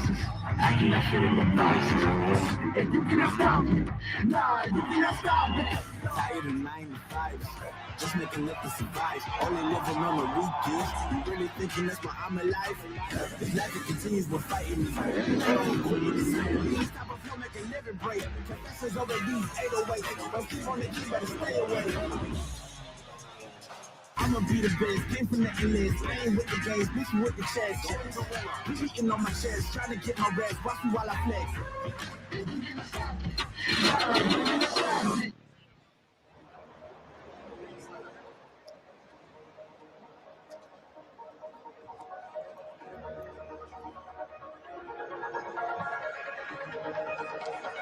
All right, Jace. Are you good? I'm good. Right? Where do you want to start? Oh, mate, this has been building and building and all week. We felt like there was an energy that was around this race. That's the energy. So we've got Tomac with some issues late and a bad start. You got Kenny with a bad start. Kind of quietly got himself in a good position. Haiden Deegan put on an absolute show. And look, he is not afraid of the big boys. The craft is there. Some things to work out. He was looking around a little bit, but that's because I think he was running from a couple people. But I enjoyed it, and there was a lot of he was definitely worried about the get back. Call me a Deegan Glazer, but Haiden Deegan is coming because that was what some of just the corner speed. When you can see this live, the corner speed that he was showing, but maybe took a little bit too much in that turn. Yeah, you know what? He was pushing, and what I liked most out of all this is his craft. He was making smart moves. He was playing the game, checking up on Sabachi. He got checked up a few times. That was just, I mean, outside of that, a couple little learning lessons, I saw enough to say that kid is going to be bad. I'm not sure if you guys saw it on the TV screen, but he might have been running from the number 21. I think so. Because he made that pass early, and then he put down some absolute heat. I saw him doing this as he rode off the track. I hope maybe that was something with the bike and not with him. I want to see that again in this third moto. How about old Crafty out front? You called it. You literally called it. The guy is so smart, man. He's the best at adjusting and tweaking and reevaluating. And then the gate drops and he executes and he's all alone. All the chaos all around him. None for Cooper Webb. What an absolute stud. The danger boy. Another Deegan. Look at this. Oh, what are you now? All right, let's take a look at the standings as they run, and I like that. How about a good old-fashioned Ken Roczen Cooper Webb battle in race 3? They're coming into the last one. Winner takes it. That's Remember, awesome. 25, Cooper Webb's a gamer, but 22, he's got the 20. It's throttle your traditional control. point So, system I for don't race know. 3, so they're all still in it, and with what we've seen tonight, they all might be in it still. Yeah, and I mean to have Cooper Webb in it, you said in the last segment that we did that he really shouldn't be able to get a start. He made it happen, and the track is only going to break down. It's only going to play into his hands more. You've got Ken Roczen there. You've got Eli still in this thing, and Joey's right there too. Tough go for Matt Moss sitting in 17th. He's had a rough ride since he's been here. Jace had a chance to talk to him earlier. Go at him for Justin Hill. I didn't even know he was there. Mate, we're on the Gold Coast. Welcome to Queensland. Is this Australia's best sporting state, would you say, in your opinion? For any motorsport, Queensland is the best. They won everything this year. So, but you know, it's beaches, sunshine, motocross tracks, supercross tracks. It's the best place. You've probably been at all of the biggest Australian supercrosses. Are you excited for this one? Yeah, like obviously I've done my career's 37 years of racing dirt bikes, and you know I've raced in many stadiums and many things, and I'm looking forward to this weekend. I feel like being the only Australian that's competing in the whole supercross season, I feel like the crowd should really get behind me, and obviously you've got the Deegans and Roxons and Cooper and that, and I feel like I'm pretty happy this weekend, and when I'm happy I ride well, and this sun just brings a smile to your face, doesn't it? Well, you are in very good form. You've had a couple little injury issues throughout the year, but from what I've seen very recently, there is still a lot of fight left in that bike. I want to get out there and do the best I can on the night, and I feel like if I ride the way I should, and potential top 5 podium, might be a little bit out of reach, but the way this format is set up, it's the 3 races and they're not, I wouldn't say back to back, but there's short gaps and they're high intense. So a good starter, I'm a good starter. So just the way I'm feeling this week, I think it should be a really good weekend. Well, mate, I'm not supposed to have favourites, but I will be cheering for you. Yeah. Good luck this weekend. Thanks, mate. Appreciate it. And joining us now, it's the CEO of World Supercross, Mr. Tom Burwell. I'm going to ask you right off the top, how's your heart rate? How's your pulse? Are you where we are right now? That last SX1 race is exactly why this championship exists. Mate, and how about Australia? Perth, maybe the round of last year's series. This, for me, look, call me a little bit biased, but maybe the round of this year's series, Australia delivering the goods for World Supercross. I'm bumps right now. This crowd is something else. And let's be honest, we took a bet on ourselves. We took a bet on Australia. So we can come to the Gold Coast, come to Queensland, sell this place out because this is the absolute centre of dirt bike in Australia. And these fans have shown up and showed us exactly as that. How about this tour? Buenos Aires, Vancouver, Gold Coast. Now we're going up to the winter. It's going to be cold this week. Tell me about this championship and how it's playing out for you right now as we're halfway through and we take this thing global. Hey, we set out with a real clear plan of this season, really mapping out how we want to do it, how it really should feel like under SX Global, under World Supercross Championship. And we sit here this evening having basically sold out 2 of our 3 events this year. Looking forward to going to Sweden for another huge event. We're finally beginning to get that momentum, but it comes and starts out there, right, guys? The racing again this evening has been incredible. I got to ask you this. The track is playing a role tonight, and the builds this year have been unique. Big lips, fast tracks, big berms. Just your thoughts overall on how the tracks have provided this type of racing. Yeah, I think we have a responsibility as a championship that moves around the world for every track to be different. We know the dirt here is completely different to Vancouver, but we've got great track builders that want to build great experiences, and that racing is proving. I mean, Greg Aranda in the Super Bowl, right? Yeah, we're seeing different people every week compete at the very highest level, and that's just really, really cool. Yeah, Sweden is up next. We finish out in Cape Town, South Africa. Again, putting together a global schedule. When the schedule comes out and you see it on paper, you're like, okay, sweet, but take us behind the lens a little bit on how that thing was put together and how we created this global championship. Yeah, look, 50,000 miles in 6 weeks, 5 continents. It's probably a little easier for me than it is for the guys that are doing it out there. We get to enjoy these evenings. The effort that goes into building something like this is extraordinary. You know, I tip my cap to everyone involved, teams, riders, operations, talent. It's incredible. And we're incredibly grateful to put on this show here in the Gold Coast this evening. Hey, Tom, thank you so much for joining us again. I'll let you get back to the crowd. Enjoy the rest of the night. Thanks again for World Supercross. Let's go down to Kristen B. She is with Mr. Cody Schock. Cody, a favorite heading into round 3 of the World Supercross Championship. I will. Your time. Is it your time tonight? Can you find a way in this 3rd GP race? Yeah, I definitely can. We're tested every day, and today's just hard for me. I've been battling to just be up there all day, so I have a lot of positives out of the first 2 races, and I just need to put it all together for this 3rd one, and there's no reason why I can't. So just got to get a good start and just do me. With this stadium being so loud, with the conditions being so diverse, how are you staying calm on the bike? Honestly, just not trying to think about too much. Just let it come as it goes, and just not forcing it. I think that's the big thing. Is this track tonight? It's tacky, but it's slick too. So you have to be very strategic on how you push in certain areas, and just let the bike do its thing. So just letting it come as it goes, and just trying to stay cool, calm, collected, and be easy on the throttle. Careful where you push. This track will not award an aggressive rider, but rather a smart one, guys. And that is exactly it, Kristen. It's going to be all about the intelligence, especially in this final race. Let's take a look at the points as they run. This is definitely Max Anstey up a 20 on the night. You got Colin Park sitting second. And this is really good for Colin Park to be where he's had some issues throughout this championship, but 2 solid races puts him in the driver's seat for a podium tonight.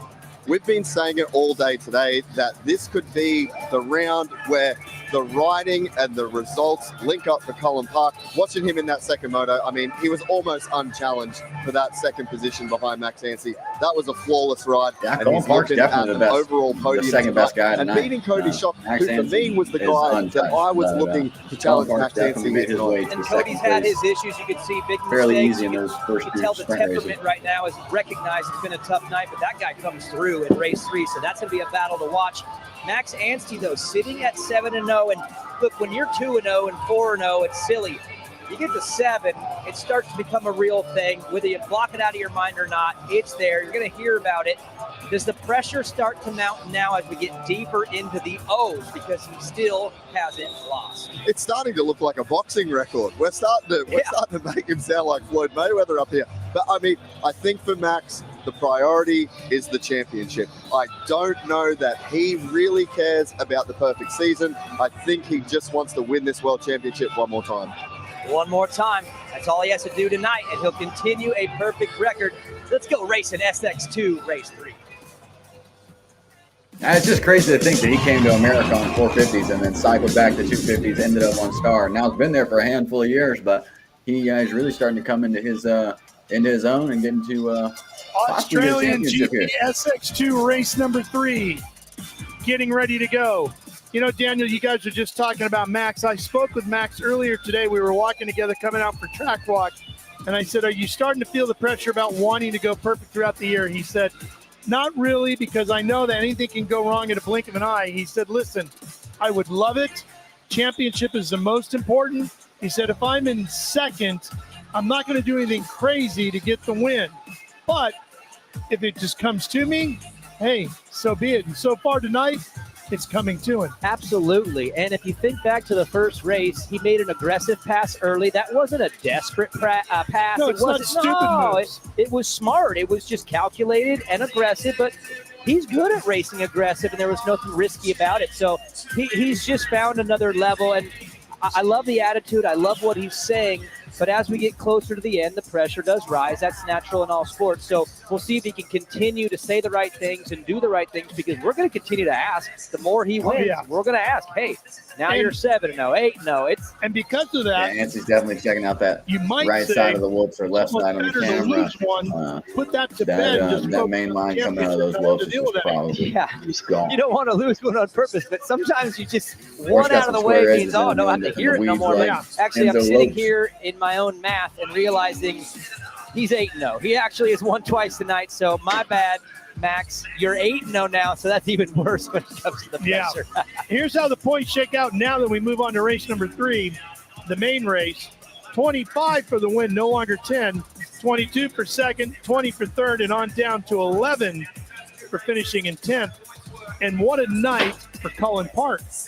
Yeah, this would be the night, as Jay said, where the riding and the results have come together. But it all starts with the start. You've talked about it multiple times today. You've got to get up there, and he's been so far back this year. But tonight he's been in that lead group, which gives him the freedom to make better moves around better riders. So it's give him some credit for getting off that pad and being great on the first lap, because that's played a huge role for him tonight. A good start is important in every form of motorsport. That's an obvious thing. But it's so much more important in Supercross because the races are short and the first corner is so chaotic. But if you can get a good start and get in front of all that, it can make all the difference in your night. Yeah, you just don't have a lot of time. And sometimes there's chaos around you that you can't control. So it's not just about getting a good start. It's about being smart early. And you're right, there's no time to recover from something bad. If you're up in that lead group, better things happen too. So it's been very obvious tonight how important it is to be up front, because we've had a wild night of racing. So again, the gates don't change from how everybody finished up with qualifying and Super Pole. You're stuck in the same gate again. Good, bad, or indifferent. Hasn't hindered that guy much at all.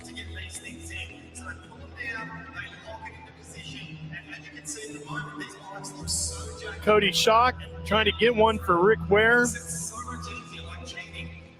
He's been great in race threes all year. He's usually at his best at the end of the night. That's very true. Boys, and let him win this many races guys on just a row. take a little He's too minute to get confident not warmed up, the you whole think? Is shot. that kind of the deal there? For sure, but I also think with him, it's the power of his mind right now. He's really made a change on the way that he thinks about things when they're not going right. So he's becoming one of those late night, late lap, just tough mental guys. It's just part of his development. And he's finding that right now. Hey, I always do pretty good late at night, so, you know, some people are night owls, right? That's right.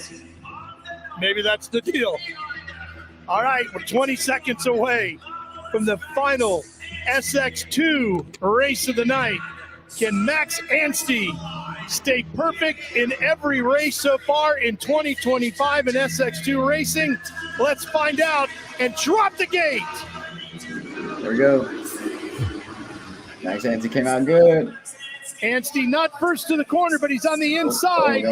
He's going to come out in about third. He's got McElrath in front of him and Hicks in front of him. Old Thompson. And Kyle Peters with a great start right up the inside on Max Anstey. McElrath out front. Hicks running in second. Anstey looks like he's holding down third.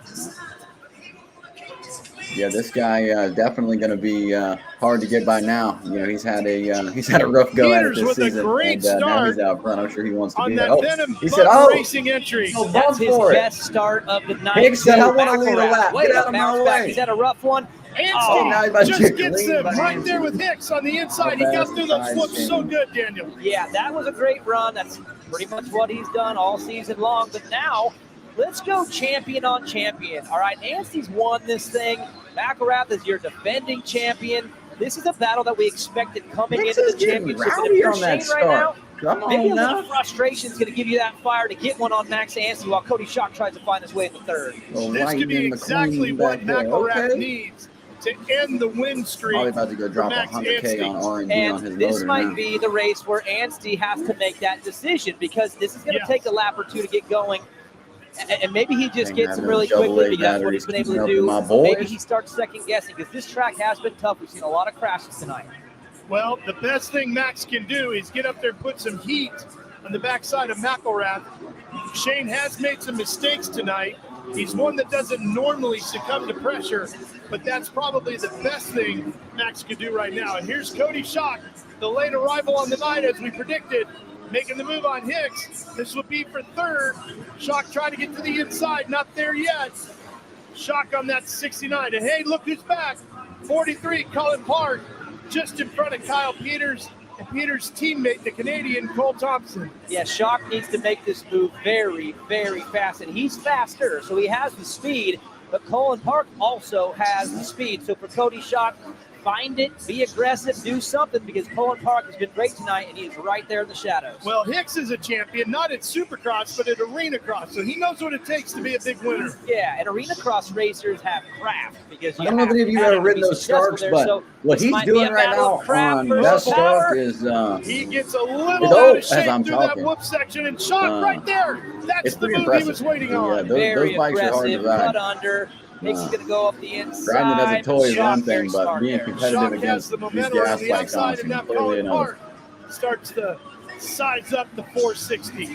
Okay, so we're a couple laps in, and Max Anstey is not winning. He's still sitting back about a second, 1.3 on Shane McElrath, as Colin Park now tries to be the one making moves on Hicks. So two battles going on this track. Park Hicks to missed the outside of Hicks. Shock. No, it's not Shock. That's Big mistake by Hicks there. Hicks doesn't is, get that free in the starting to rhythm come section. unraveled, but Colin Park moves beginning a of little this to his race left. when Good work, good going pretty good instincts. for him. And now the battle is on for that podium. Those two are coming in very close in points. Peters trying to think if he can get his Cowie around. Keep the camera on these wheels. Somebody's going to go for a ride before the night's up. Hicks on the start, the electric motorcycle. making its debut in World Supercross competition in 2025. You see at the top of the screen, Anstey's closing a little. It went from 1.3 to 1.1. Now it's back to 1.2, so still sitting in that same spot. And he's getting those times from his mechanic as they go past the mechanic's area. He can sense that he's close. Yeah, McElrath still holding it down in the lead. Yeah, he left a lot on the table this season with the problems that he's had. A lot of what could have been, woulda, coulda, shouldas, I guess, because Max Anstey is way out in front as far as points are concerned. Another quad out of the rhythm section too, which is what cost him in the Super Bowl. So he's not afraid to go back to lines that gave him issues. But good job, Shane McElrath, hanging in there. He's improved in the whoops in this main event. Shane is not going to be easy to get around, that's for sure. The rider out of North Carolina halfway has there, the and number one plate Shane for a reason. has He's a had about the same two-time gap the whole time. Anstey might have closed it up a little bit, but it looks good out front. This track's going to be hard to Anstey looking for his second world championship. hard to pass on. There's just not a lot of traction. Somebody's going to have to make a mistake. He's going to have to make a really good line and a real good time. He's going to have to be a little bit more calculated. This track with a doesn't leave you a lot champion of like room. Shane McElrath. So I see a rider who is taking his time because he's going to have to make a smart move, maybe not an Anstey's starting to aggressive close move. it That out. seems to be the play here for Anstey. You see the live GP standings. Anstey's got a couple of points up on McElrath. Cody Shocks I'll is start to play 4 back defensive. behind Don't that. let Anstey get a run. That's the Cullen line he was Park in looking at on the fourth. side lap. Anstey to the outside, cutting back inside. Can't get him just yet, but McElrath senses him right up alongside. Yeah, Anstey's being very patient, very Careful, smart. don't have a lot of Not traction. forcing the issue. 3 Right on him. points separating these two right now in those live standings. Anstey trying to shake that up a little bit if he can get around for the lead here. Tries to cut back. Now, if you're McElrath, you have to be happy with this ride, just with everything that's been this season. This is fun Getting to a run watch up too front, because Max has run with spent so much time alone this probably year. going to be the Now to championship be in a winner. position where he This has to probably just play has to this make you game, feel good. it's a test of his craft, which we haven't seen much of because he doesn't have to ever use it. So I really like watching him work the track, move around, getting to see that other side of Max Anstey. In order for McElrath to win the overall here tonight, Anstey's going to have to fall all the way back to fourth, which the way he's riding right now means he'd have to crash. The line's better through the Anstey wolf. to the Oh, yeah, right on the outside. outside. There he Watch the goes. speed. New leader. See ya. Wouldn't So want to be smart. ya. So smart. Instead of cutting That's under, gonna be he knew the he had end of just that. the space. He also knows that Shane is not a super aggressive rider. He's not going to put him over the berm. And you saw him just kind of sit back and then shoot around that berm. I mean, that's just some smart racecraft by a guy who's got his game together. Well, as you said, we've seen his speed all season long. Tonight, we're seeing the racecraft, and there's a reason why Max Anstey's a world champion. That's it. And he's on his way maybe to his second world championship. That's fun to watch. You know, I mean, we get these chaotic battles where we're just like, can't believe our eyes, but it's fun sometimes to see a one-on-one with two respectable, smart, calculated riders play the game, and that was a lot of fun to see them both execute. Shane was playing great defense too, but sometimes one guy's just got a little bit more than the other, and we saw that there. Yeah, Shane didn't really do anything wrong. No. Anstey just found the opportunity. I don't know if Lopes didn't come back to the track or what, but that wreck didn't look we've still bad. got a I handful don't of know if laps maybe he to hurt go himself here, or what, and but anything is I possible. guess he didn't make and it if back to you're the Shane track. McElrath, look, this is a massive bounce back to the front, but a win would feel so much better. And he's got less to lose for sure. So Shane's not going to give in on this. If he can keep him close, something presents itself, he'll go for it. But starting to lose a tenth at a time. Now you can see the speed out of Anstey as he's out front, clean of McElrath, putting in quick laps and opening up that gap to 1.6 seconds in what, a lap and a half? Yeah, and this is starting to look like he did late in that second race where he just went into calculation mode. He just went into, perfect fundamentals, just execute. But this battle is still on. Good recovery by Hicks also to stay with these boys. But the Park Shock battle, that's been on tonight. Max Anstey has already claimed 135 It's going to creep back in on here in Shop. 2025. Let's make another Stunning run at it. Man, scene. he's looking really good on that start. Englishman just putting on a heck of a show. And if anybody that's ridden them, they know that's impressive. Sits in third, number 43. They're a His fun best toy, ride but of the year that's for sure. far from a race bike, and He is making Great do, opportunity for running him in to fifth. stack those points too with Enzo Lopes, who's in front of him in championship points. I mean, he's back at 15th right now, so 2 bad races in a row gives Park a chance. Oh, shock with a big quad right there, but it gives Park a chance to now move up in those standings. Shane McElrath is still in there, so this battle for second was Shock, McElrath, Park. That's going to be a fight all the way to the end of this championship, and Lopes, really, really tough night that started so well. Oh, Park really struggling through the whoops that time. Getting close to the final lap here. Cody Shock 2 laps left. Oh, how's it going to shake out? on that number 69, 28 years of age.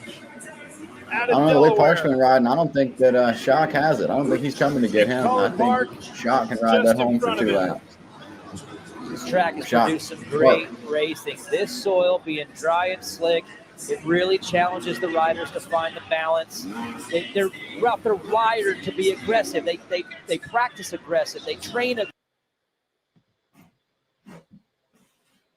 aggressive. They think aggressive. And then you have a track that you have to give some respect. It makes things go wild. That's what's happened tonight. Yeah, Max Ansey running down that far opposite edge that they've ran all night. Those whoops have got to be ate up. Flag, Ansey just got to ride this one in, and we'll take another win. World Supercross Australia. In FIM World Supercross competition. You can hang on here on this final lap. It will be his 5th overall win. You see how dry that track is? It's just hard pack. It's sandy on top. Probably has a lot to do with what Deegan did whenever he went down. It just well, guess what? There's no traction whenever you have to put sand on top of concrete. Might as well be Max ice. Ansey on his way to being perfect on another night here. This time, Max Ansey is the looking good. 2025 Australian GP. You know, a lot of these MotoGP guys, they do really well when it gets dry. And he showed I feel like us it has a lot to do another with the conditions they trick grow up up the riding sleeve, on. and that's his racecraft Good job, tonight, Max which Ansey. has been every bit as good Great ride in as Australia. his race speed. End of your vacation, back to the goat Max farm you Ansey, go. perfect again as he Bobby lights the said, candles back to here at work. the Australian GP. Max Ansey McElrath will takes be second. SX2 overall. Here's Park. Quick look over the shoulder. Shock nowhere near. Park will get 3rd in this one. Shock will cross the line in 4th. And we await the arrival of Michael Hicks over the finish line jump. There And I think that's it your is. overall. I No, think that Kyle goes Peters Ansey, gets Park, him. Shock, but we'll find out. Hicks is dropping. He must have gone down somewhere. Yes, he did. He He's on probably- the far side his, of the start racetrack. ran out of juice. Big problems on the Barking it final too lap, hard. Out of unfortunately, juice. for Michael Start's Hicks dead. as he continues to slide backwards on the start. And our guys in the graphics department only need this graphic for an SX2 race this year. That's all they've used. It has not changed once. Got that thing on repeat. We got 2 rounds left. Does Max Ansey have what it takes to go I'm undefeated anxious in to hear WSX? I his guess interview we'll find because out, but he's he was definitely perfect challenged. this far. This was different for him, and when you're out front winning him a certain way, it feels rewarding, but it also there's not much character with the win. This one took some character. I'm anxious to see how he responds to Kristen's question, how this one was different than the rest, because he did have to work and play the game. 45 points available each and every night, and one of our FIM World Supercross GPs. Max Ansey has taken 45 points home each and every round of the first 3 of 2025. Here's a look at the highlights, Daniel.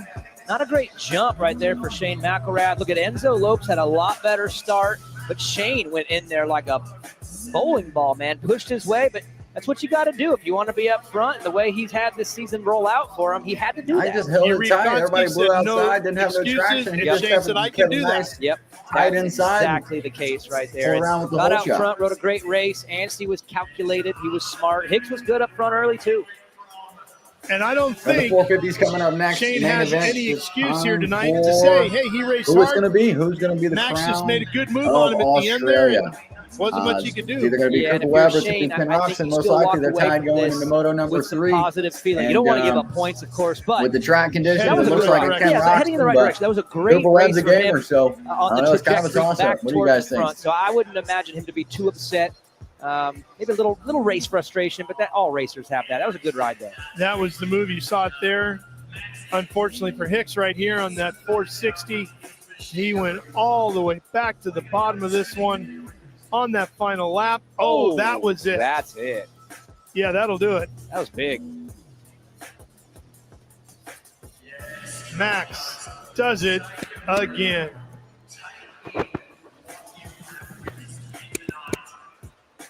What an impressive ride, and they can only shake hands. A pair of world champions there. Shane knows Max is just a little bit better on this night. Good, clean racing. That was fun to watch. Two really, really smart, crafty dudes on a very difficult track, finding a way to make it work. Sometimes you just get beat, Daniel. Yeah, you do. And look, again, Shane can go, my bike feels better, I feel better. Yes. I challenged the guy who's undefeated. My boss put some pressure on us, and I responded to it. And then, hey, pack up, go to Sweden, step it up again, and stop this man, Max Anstey, if you can. Yeah. Well, now it's to the podium they'll go. And the man out of Newbury, England is where he was born. Now he calls Winchester, England his home. Max Anstey wins another GP, this time in Australia, Kristen. Max 9-0 on this season. Although in that GP final race, Shane presented you with the strongest opposition you've had to battle all season long. How is this win different? That was awesome. Shane's been riding great. I mean, there's a reason he's got the #1 plate on his bike. But I'm feeling good, man. My bike's been working well, and it was a dig tonight. Man, it's hot. It feels like it's got hotter as the night's gone on. I don't know if that's just me, but man, it's warm out there. But luckily, I get to train on the East Coast, East Coast of America, and it's pretty hot like this in the summer. So pumped with my riding, pumped with the bike. Shout out to the Star Racing Yamaha crew, the collaboration with GSM, with Team GSM, and the whole French crew here. Awesome to be part of this World Supercross Championship. Happy to be here in Gold Coast, man. It's been a lot of fun. I love Australia, and looking forward to next week in Sweden. Max, these are the kind of seasons you dream about, from Winchester, England to the Gold Coast of Australia. Max Anstey, 9-0 World Supercross, has not lost Shane on the track. That's incredible. This season, compounding issues. How have you battled through those, and do you feel closer to the Shane that we saw in 2024? Praise the Lord, we're rebounding. The AMX Honda team, we're working. We've had our work cut out for us. Max is hitting his marks, and we're playing catch up a little bit. And that was kind of the best effort we've had. My starts have been a lot better.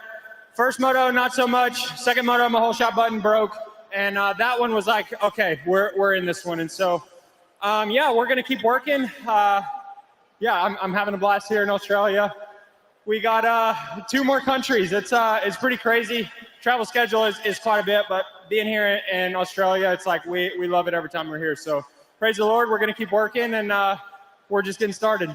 This is Shane McElrath's second podium of the season. Whole shot button broke in Moto 2. This man has had the worst luck in World Supercross, and making the most of it. Leading some laps tonight. That had to have felt good. That track was intense, to say the least. Yeah, absolutely. You know, it was a treacherous night. I honestly kind of struggled in qualifying results-wise, but man, I felt really good, and I knew I just needed to bring that to the main events. You know, got a bad start Moto 1 and ended up 4th, and then with that 2-3, I earned this podium. Big monkey off the back, man. I'll be honest, I thought I'd be up here 3 weeks ago at the season opener, and just ran into some misfortunes. It was mainly on me, but man, yeah, I'm just stoked to be up here. So many people to thank. The Lord Jesus Christ keep me safe. MCR Honda, Smart Top, man, I'm traveling the world racing my dirt bike. It doesn't get much better than that. We're racing with no fear, baby. It's back. 100% Alpine Star EVS. My mechanic, Aaron, man, he's working his butt off.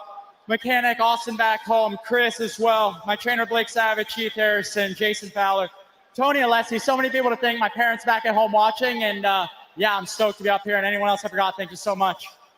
Team manager Tony Alessi said it this offseason. He said Shout out this Cullen will Park. be a season Shout where out Cullen Jesus Parks on the podium. opens That's what we need, eyes. guys. More of that on the podium. And Cullen Good Park stuff. from Claremont, I know Florida he's gets a pumped. career Monkey best off his finish back, got on in the podium, FIM World and, Supercross definitely got some eyes on competition him. with a third here at the Australian GP. Here's the championship standings. Max Anstey just moving out a little bit further, 135 to 107, which Cody Schock has. McElrath in third, Park in fourth, and Cole Thompson sitting in fifth as we get ready for the SX2 category to move on to Sweden.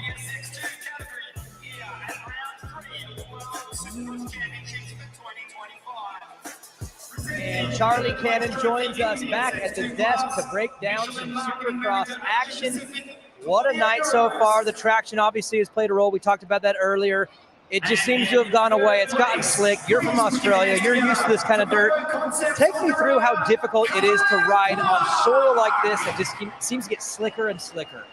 Yeah, over the night you can definitely tell that the dirt's been getting away. It's super dry and slippery out there, but I think that's made for some really cool racing. Every moto we've been on the edge of our seats watching some four-way battles, so I think it's made the racing so much better. What do you make of that battle that we got in the last SX1 moto? We had a four-rider battle. Haiden Deegan had this crowd on their feet. From your perspective, that had to have been wild. Oh, that was, and as a rider, I know what it's like to be in a battle, and it's crazy. I've been this year lucky enough to have some awesome battles with Lala, going back and forth. So it's awesome for the fans to watch. And one of the coolest parts of the night is the podium and the celebration and the national anthem. Jason, you told me before, you love this part. And with the red plate tonight in the SX2 class, retaining the red plate. Max Anstie, Colin Park, and Shane McElrath are 3 on the podium. Yeah, that's probably not a 3 that I'd have picked for this one. The national anthem of Great Britain.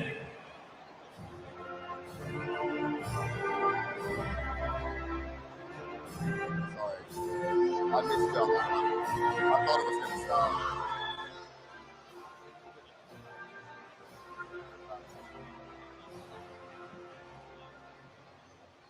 You're bald.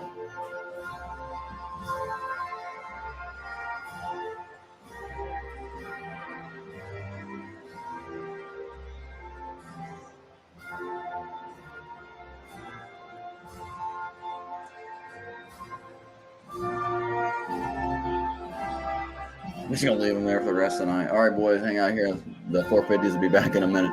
We got one film left, so gotta take one picture. I'm gonna get you all up there at one time.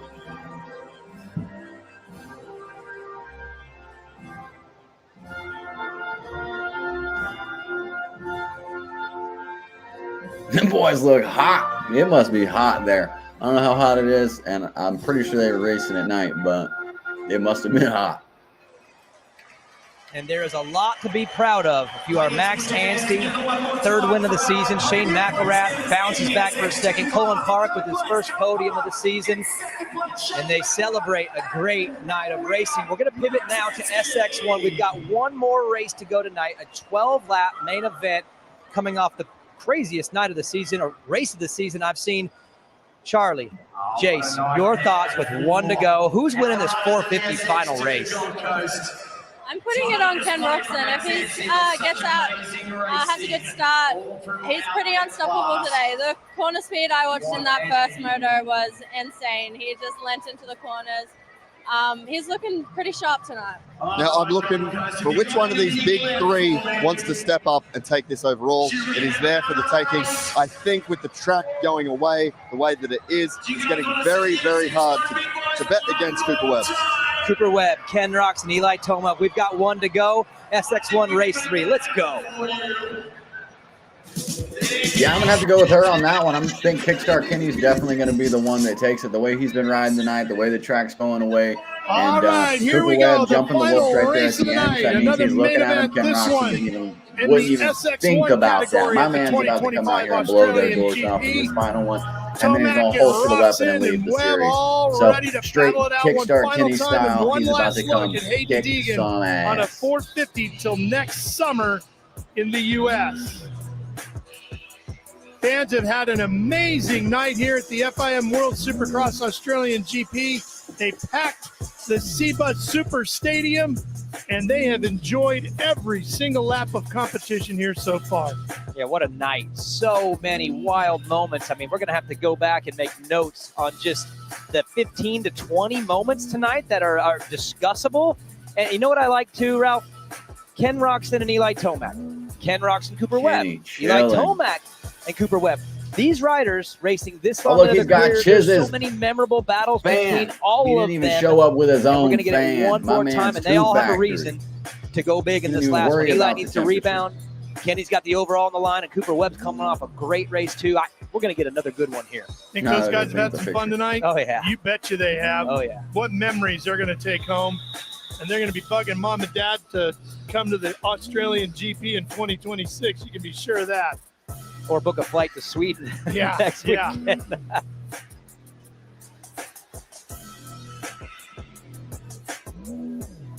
And quickly, let's check in with Kristen.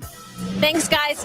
During the break, I spoke with Haiden Deegan. He was fired up after tucking the end after GP race 2. He's dealing with some undisclosed bike issues, and he's struggling to trust the bike in this environment. Imagine the pressure for this young rider. You have previous champions breathing down your neck. You're racing in the premier class, and you're still trying to find your settings. Mounting adversity for Haiden Deegan tonight, who is already racing with the determination of a veteran. I just spoke with him once again. I asked him, what's the objective here? He said, go out there and give it all I've got. And I think that's that engine mapping that they're still struggling with, trying to get that bike dialed in the way that he wants to feel the power come through on that Yamaha. And we are here on the Gold Coast of Australia. Beautiful Gold Coast. We've had so much fun. Broad Beach, Surfers Paradise. It has been absolutely spectacular all weekend long. Yeah, what a great trip. So much fun, this World Supercross Championship. We get great racing on Saturday night, but the whole trip, the ability for riders to take in the culture and do fun things for our Kickstart show. I mean, it's just been a fun trip so far, and we still got one race to go. And how welcoming have the folks been here on the Gold Coast? They have made us all feel right at home. Yeah, it's so been happy great to have Supercross folks in town. All right, sighting lap is underway. The last look at the racetrack before we drop the gate, and they go at it in anger. 3 minutes to the final gate drop. Get yourselves ready. These folks are. One more shot at it. Let's take a look at the points in SX1. As you see Tomac, here comes Webb. Points allocation, how they pay out. 25 for the win now in this 12-lap race. 22 for second, 20 for third, and on down to 11 for 10th. Here's the big one. I love the format. They wait this final race to matter, so you can't mathematically sneak your way into an overall. You gotta earn it. Yeah, you're going to have to earn it late when the track's at its toughest, when you're at your most tired. It's going to be a good one. And I'll tell you what, Eli and Kenny, I'm watching them on this gate. Like, they were terrible on that last start. Whatever you did, you got to do something different in this one because don't do that again. No, because Cooper Webb, he's the smart one that always adjusts correctly. He made his adjustment. They better make theirs right now.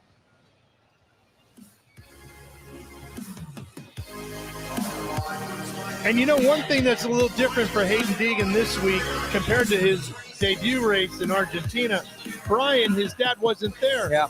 He's here tonight, so he's helping, I got to believe, to keep Haiden focused on what's really important here tonight. And that is very important for a 19-year-old kid who is ambitious. We saw the ambition, but also has the bigger picture in mind. So to have Brian here guiding, he's done a great job all the way through this pro career. Having him here, you and I have talked to him. Everything is a calculation for them. And I have to imagine that there was a discussion between race 2 and 3 on how to go about it, because that boy right there, he wants to go after it. We saw that in race 2. He's going to do it again, but there's definitely a big picture at play at the same time. Well, he knows he left a little bit on the table there in race number 2. What do you guys think? You guys buying the bike setup issue, or you think he's just struggling to get used to that 450? Looking around, sizing everybody up. He's got Austin Politelli just to his right there. And then you've got the 46 at Justin Hill. On the other side of the doghouse, it's these guys. Boy, are they good. Hey, Brees could get another great start on that 200. Keep your eyes on him. Don't count him out. Ryan on that Moto Concepts Racing Honda. But there to the right side of the W, the doghouse, you see Cooper Webb. And then jump a couple, you see Roxon and Tomac and Savachi and Anderson right there with Craig on the far Tomac could rip it outside. just as easily. This is So whenever you would he shines the best. The best start All both lined up sides are going to come from that side of the As W soon and as the they hit the doghouse. dirt, That's where the he's got picks it. were made. Now, my eyes are on the 1 and the 94. You got to be better in this one. Cooper Webb. All right, time to be done with the talking. Let's drop the gate and go racing in Australia. And when it matters most, Tomac delivers with a great start. He's going to lead Tomac him. whole shot. Eli Tomac on the number 1 That's what Red he Bull likes to do. KTM, but Haiden Deegan got a great start. He's right there in second. Christian Craig credited with it. Then we got Haiden Deegan right there. Come on, Roxon let's with a go. terrible start. This is the main event we need here. With Cooper Webb. Boys, what are you doing back there? You got, big crash. You got 12 laps to make some moves, but Haiden Deegan versus Eli Tomac. Now, I don't know how this is going to go, but Ralph, this is a massive gap in generation right here. Oh, Christian Craig, these are buddies right here. Christian Craig was a coach of Haiden Deegan earlier this season, but turned competitor. And he gets him there. And he said, let me show you how them wolves are done, young gun. Right back to challenge and get, Haiden Deegan. Deegan up the inside. Oh, he almost ran into Tomac there. Big handful of Play a little cat and mouse here. Don't end up on the ground again. Stool is in session right now for Haiden Deegan, soaking all of this up. Absolutely. What an opportunity,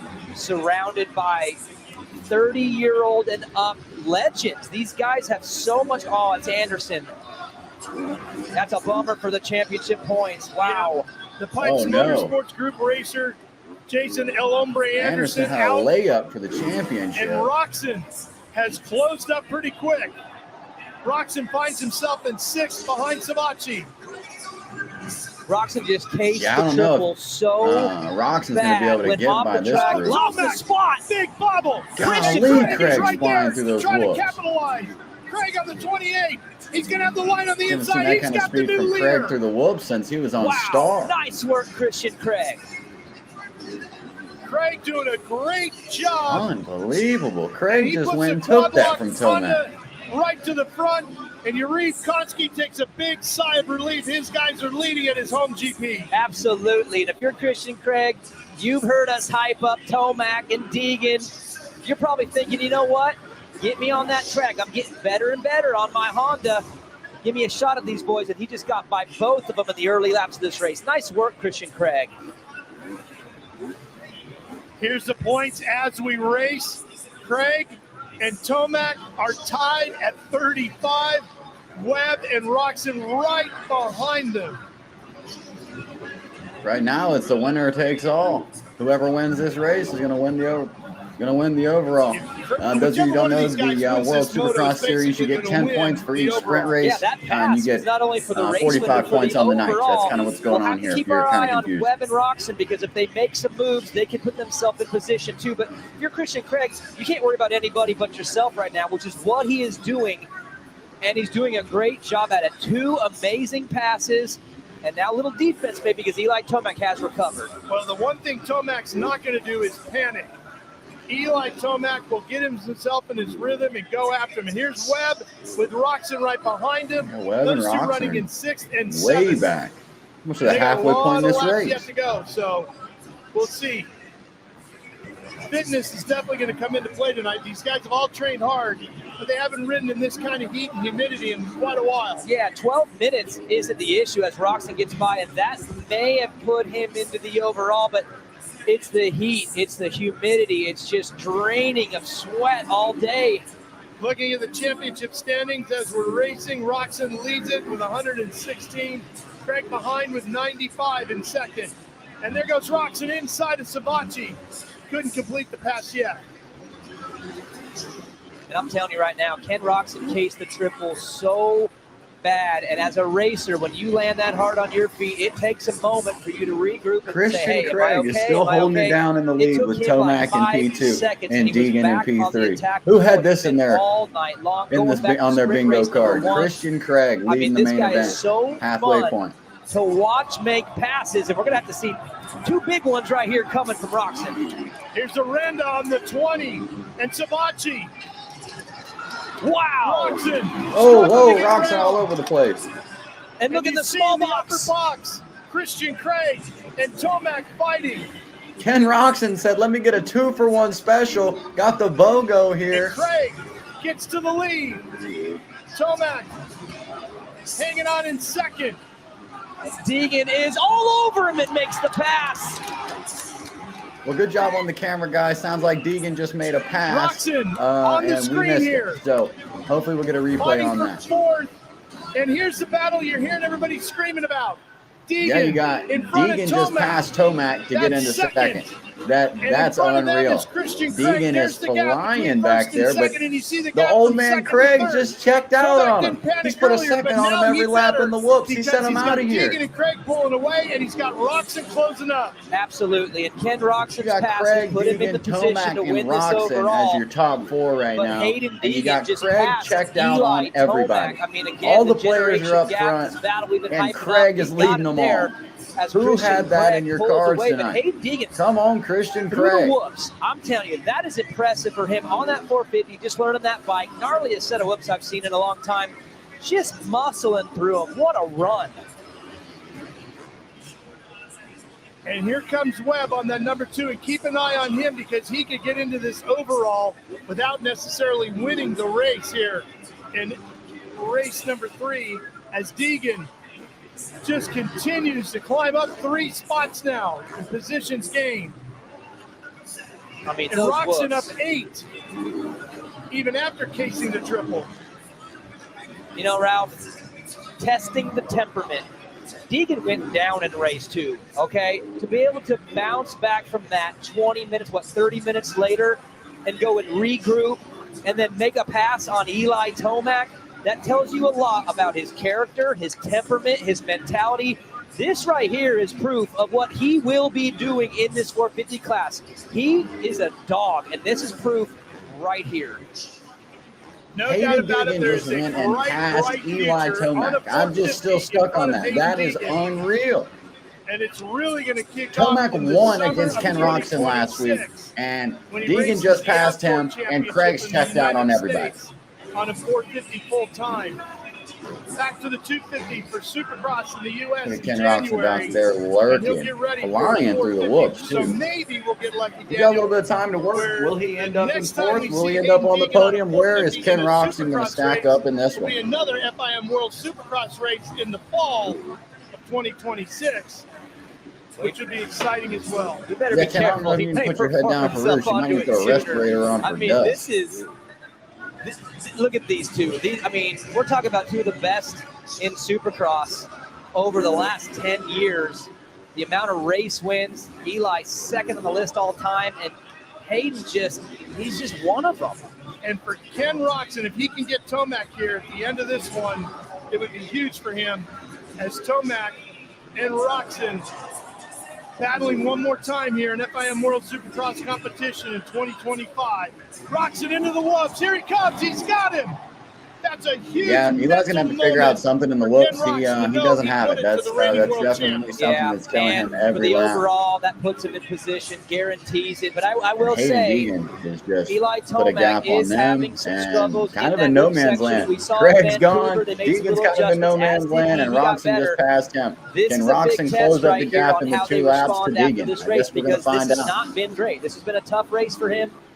Not working really well in the whoops. This is a dry condition, which was not Vancouver. A lot of tape going to be studied. Oh, snap. Who we got here? 98 machine of Austin Politelli. Politelli. Golly, motocross That's a is tough brutal. break for him. Roxon trying to catch Deegan. Here's Deegan closing on the 38. What are the rules here? We got red cross flags all over the place. And We're Roxon's just behind him. blitzing The the riders wolves. have to roll through that section. waving medical flags. Thanks, like Ralph. that, I was right wondering. down the center of the track. Coming soon to the final lap. You know, Ralph, if you look at Haiden Deegan's Supercross past two, I think he's been better in soft conditions where aggression really works. Dry conditions has been tougher for him. You put him on that 450 with that power in these dry conditions. What a test looking pass. to win the event here, Daniel. He sits third in the race. That would give him 2 points over Craig, who might win race Got Webb number battling 3. late with Savachi. They're The going at overall, it. looking to go Webb to Ken ended up Robson. buried early on, but looks like he's been chipping away at it the whole race, and now Savachi's got a fight on his hands. Here's Savachi holding on right now in front of Webb. That's a fight for 5th. Cooper's right there. Still fighting late. You're right. These conditions, this weather, being tested right now. And Roxon Deegan can bring it home in second here. Christian Craig, is he gonna win? Is he gonna ride this one no, home? he was working past the slower bike. That is I unbelievable. believe is what it was. I bet there is not a Watching single that person that had small this screen prediction on the tonight that Christian Craig was going to win Australia. Who had that? Final lap is underway. This guy's Here's letting Webb. everybody know that he is still there. He's still You know, got poor it. Christian Craig. He's not not a lot washed. of TV time when you check out like Deegan, that. But Roxton, what Tomac, a race. Webb. Big All picture for people his that took career. an This L is a to Christian massive Craig moment. He tonight. knows it. You see that? It's a happy Well, I man. guess not in the overall, but at least in the main Christian event. Craig lights the candles at Christian the Craig Australian lights the GP. candles in Australia. The win here in Deegan race number 2. Hayden It looks like Deegan Roxon's with going an to ride it in incredible for second P3. place run as he And bounces Tomac back. back there in 4th. And Ken Is he still Roxon battling back there? will get No, his that's a lap overall win as he There you go. claims That's the your event top here 5. at the Australian GP for 2025 on the Gold Coast. What a night of competition here. What a night. So many Unbelievable. storylines. We Christian saw Craig lights the so candles in the much main happen, event. and there's so much to be happy about for each rider, and so much to study and learn from too. I mean, Christian Craig didn't have a perfect night. He ended strong. There's some weaknesses that he could fix early in the night, but he ended strong. Deegan was great, had his issues. Tomac, Roxon, bad starts for Kenny. I mean, so much to digest. What an amazing night of Supercross racing. And for Christian Craig, Yeah, what a night. that is, I believe, his first The track was a career factor, and it wasn't a FIM factor World the way that it Supercross normally is. Normally it's victory deep ruts, in but a tonight race. it was just super Not dry, the overall, but throttle in a control, single and race. fighting for traction, and Christian Craig was the man Ken who did it the Roxon best on the in Pikes the main Motorsports event. Group entry I don't gets think the he was. I overall don't think he victory was here in Australia. very good overall on the night, but that main event, he put it all together and showed that he still got it. Doesn't get the race win, but gets the overall. The two-time World Supercross champ. And taking a look at the highlights here as this one got underway.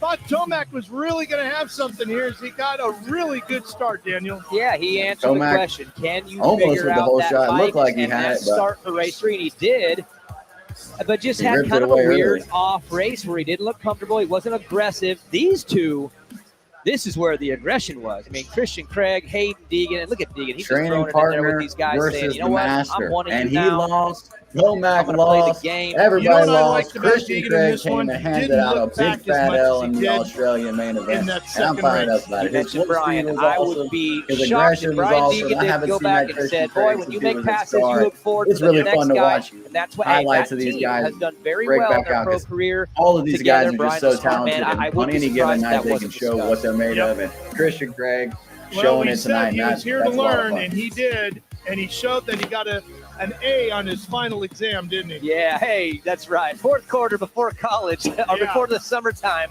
Yep. Get an A in the report card. Oh, there's that crash. Man, that was big for Politelli. Politelli, that's a rough one, man. Hopefully he's Christian all right. Craig. Hopefully he just knocked There it a is, couple lighting the bolts candles, loose. and I'm he sure he's got a knows few already. We're I'm a just adding winner to in the bunch. FIM World Hopefully, Supercross all the bones are good and just a little That's sore. bigger and, than just tonight. everything's and that's good cool with too. him. Christian Craig was coaching Honda, Haiden baby. Deegan Yeah, we can't. earlier this These year. Hondas are Now just they race whooping everybody. together I and don't go know what's 1-2. going on. What a Yamaha moment. And winning got a couple championships, lessons but left to these, teach you, son. Let's go to Kristen. These Hondas ain't nothing Our to play with, overall winner obviously. on the They're night. winning Ken, all you were over the place. most consistent rider tonight. Week in and week out, you're that guy. What does that take during the week to show up big on a weekend like this? I mean, a lot of hard work. Like, we really have been working super hard. I've always been getting pretty good off the gate, but then kind of got closed off. And with this dirt, how tight the start is, like, it decides basically within a thousandth of a second, you know.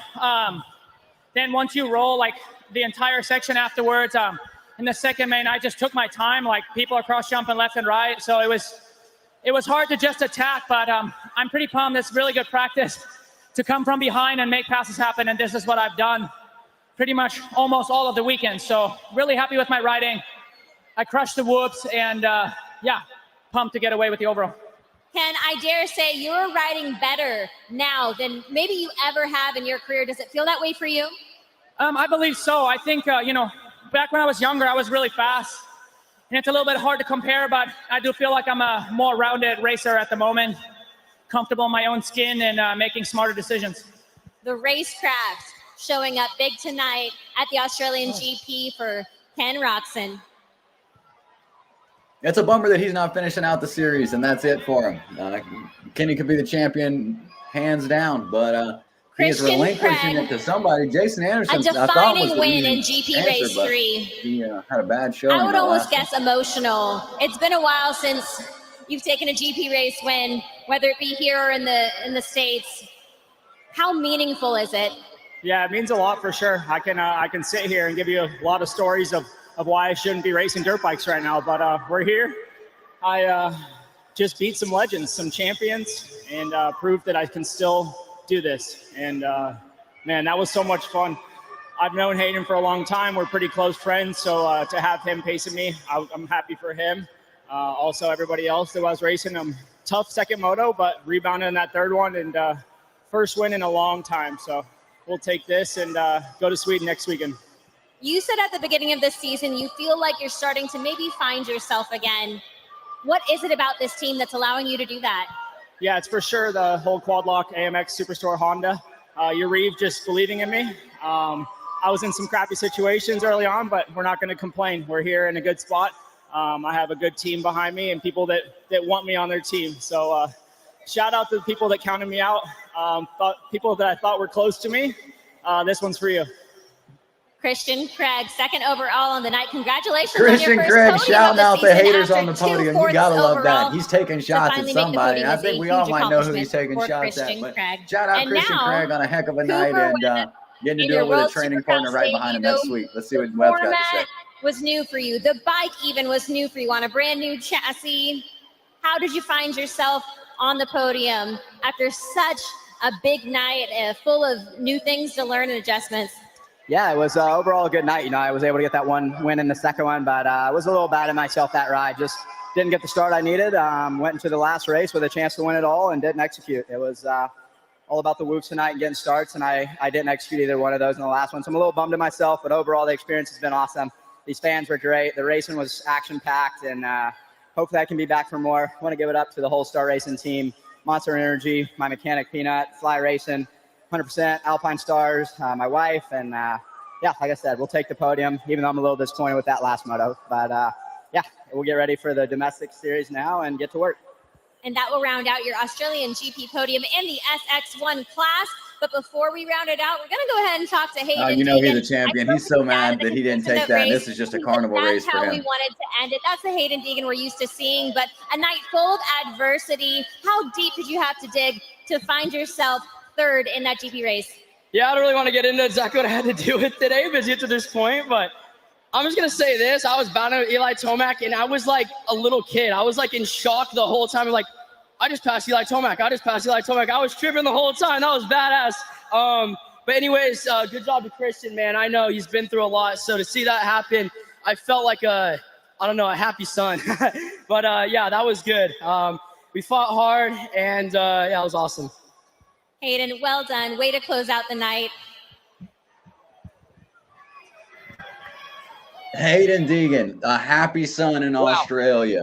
So much to unpack. Let's start with that interview right there. Haiden genuinely, I think, was having the time of his life racing with the legend. But I feel like you do that once or twice, and all of a sudden, Jace, the standard will change, and you'll be like, wait, I am one of you.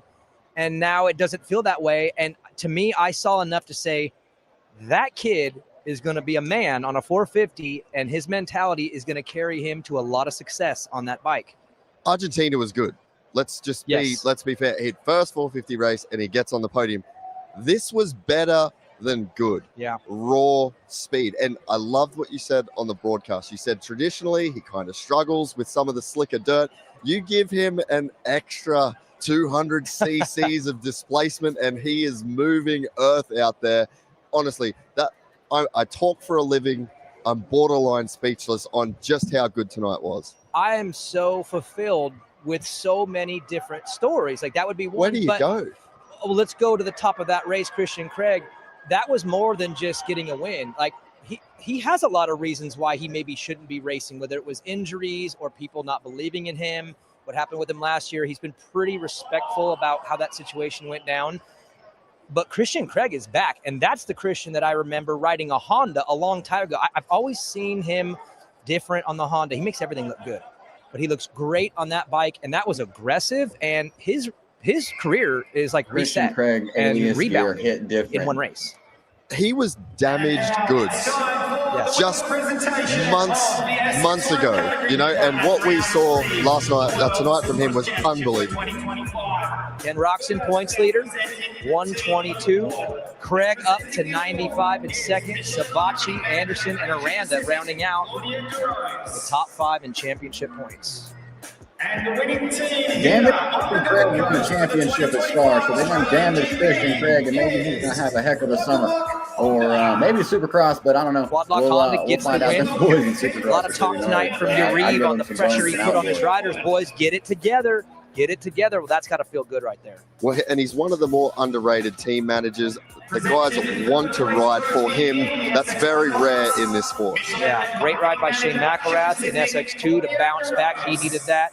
Joey had a rough night, but he fought late. I still think that there's more to come from him. And, of course, Christian Craig. Cooper Webb was good, too, but that last start that's bad for Cooper Webb. We don't see that often. Him and Kenny back there outside of the top 10. I thought he figured something out, and then he lost that in race 3. Well, and I guess it just goes to show just how challenging the conditions were. We saw how great Joey Sabachi was early, and then just some things outside of his control that made it harder in the races. Absolutely. I mean, again, so many riders started bad, ended strong. Started great, ended bad. Yeah. Lost it, got it back. That man right there, though. This is special. Yeah, very, very special for Christian Craig.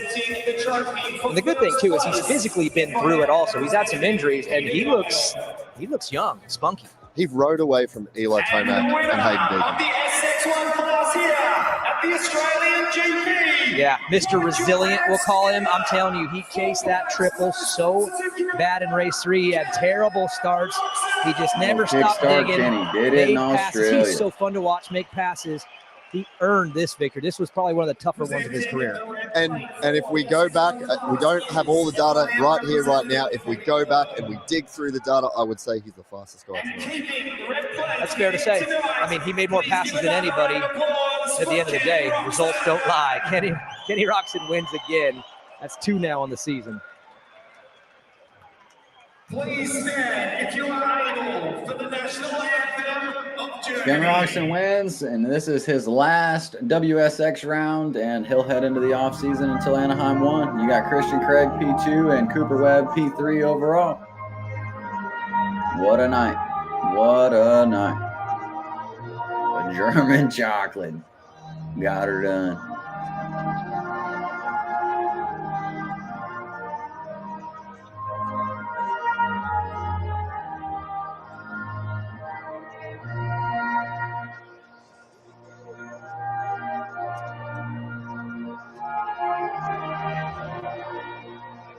All right, well, that's a wrap for Australian World Supercross. Eli Tomac versus Haiden Deegan. And looks like Deegan got the best of him this time.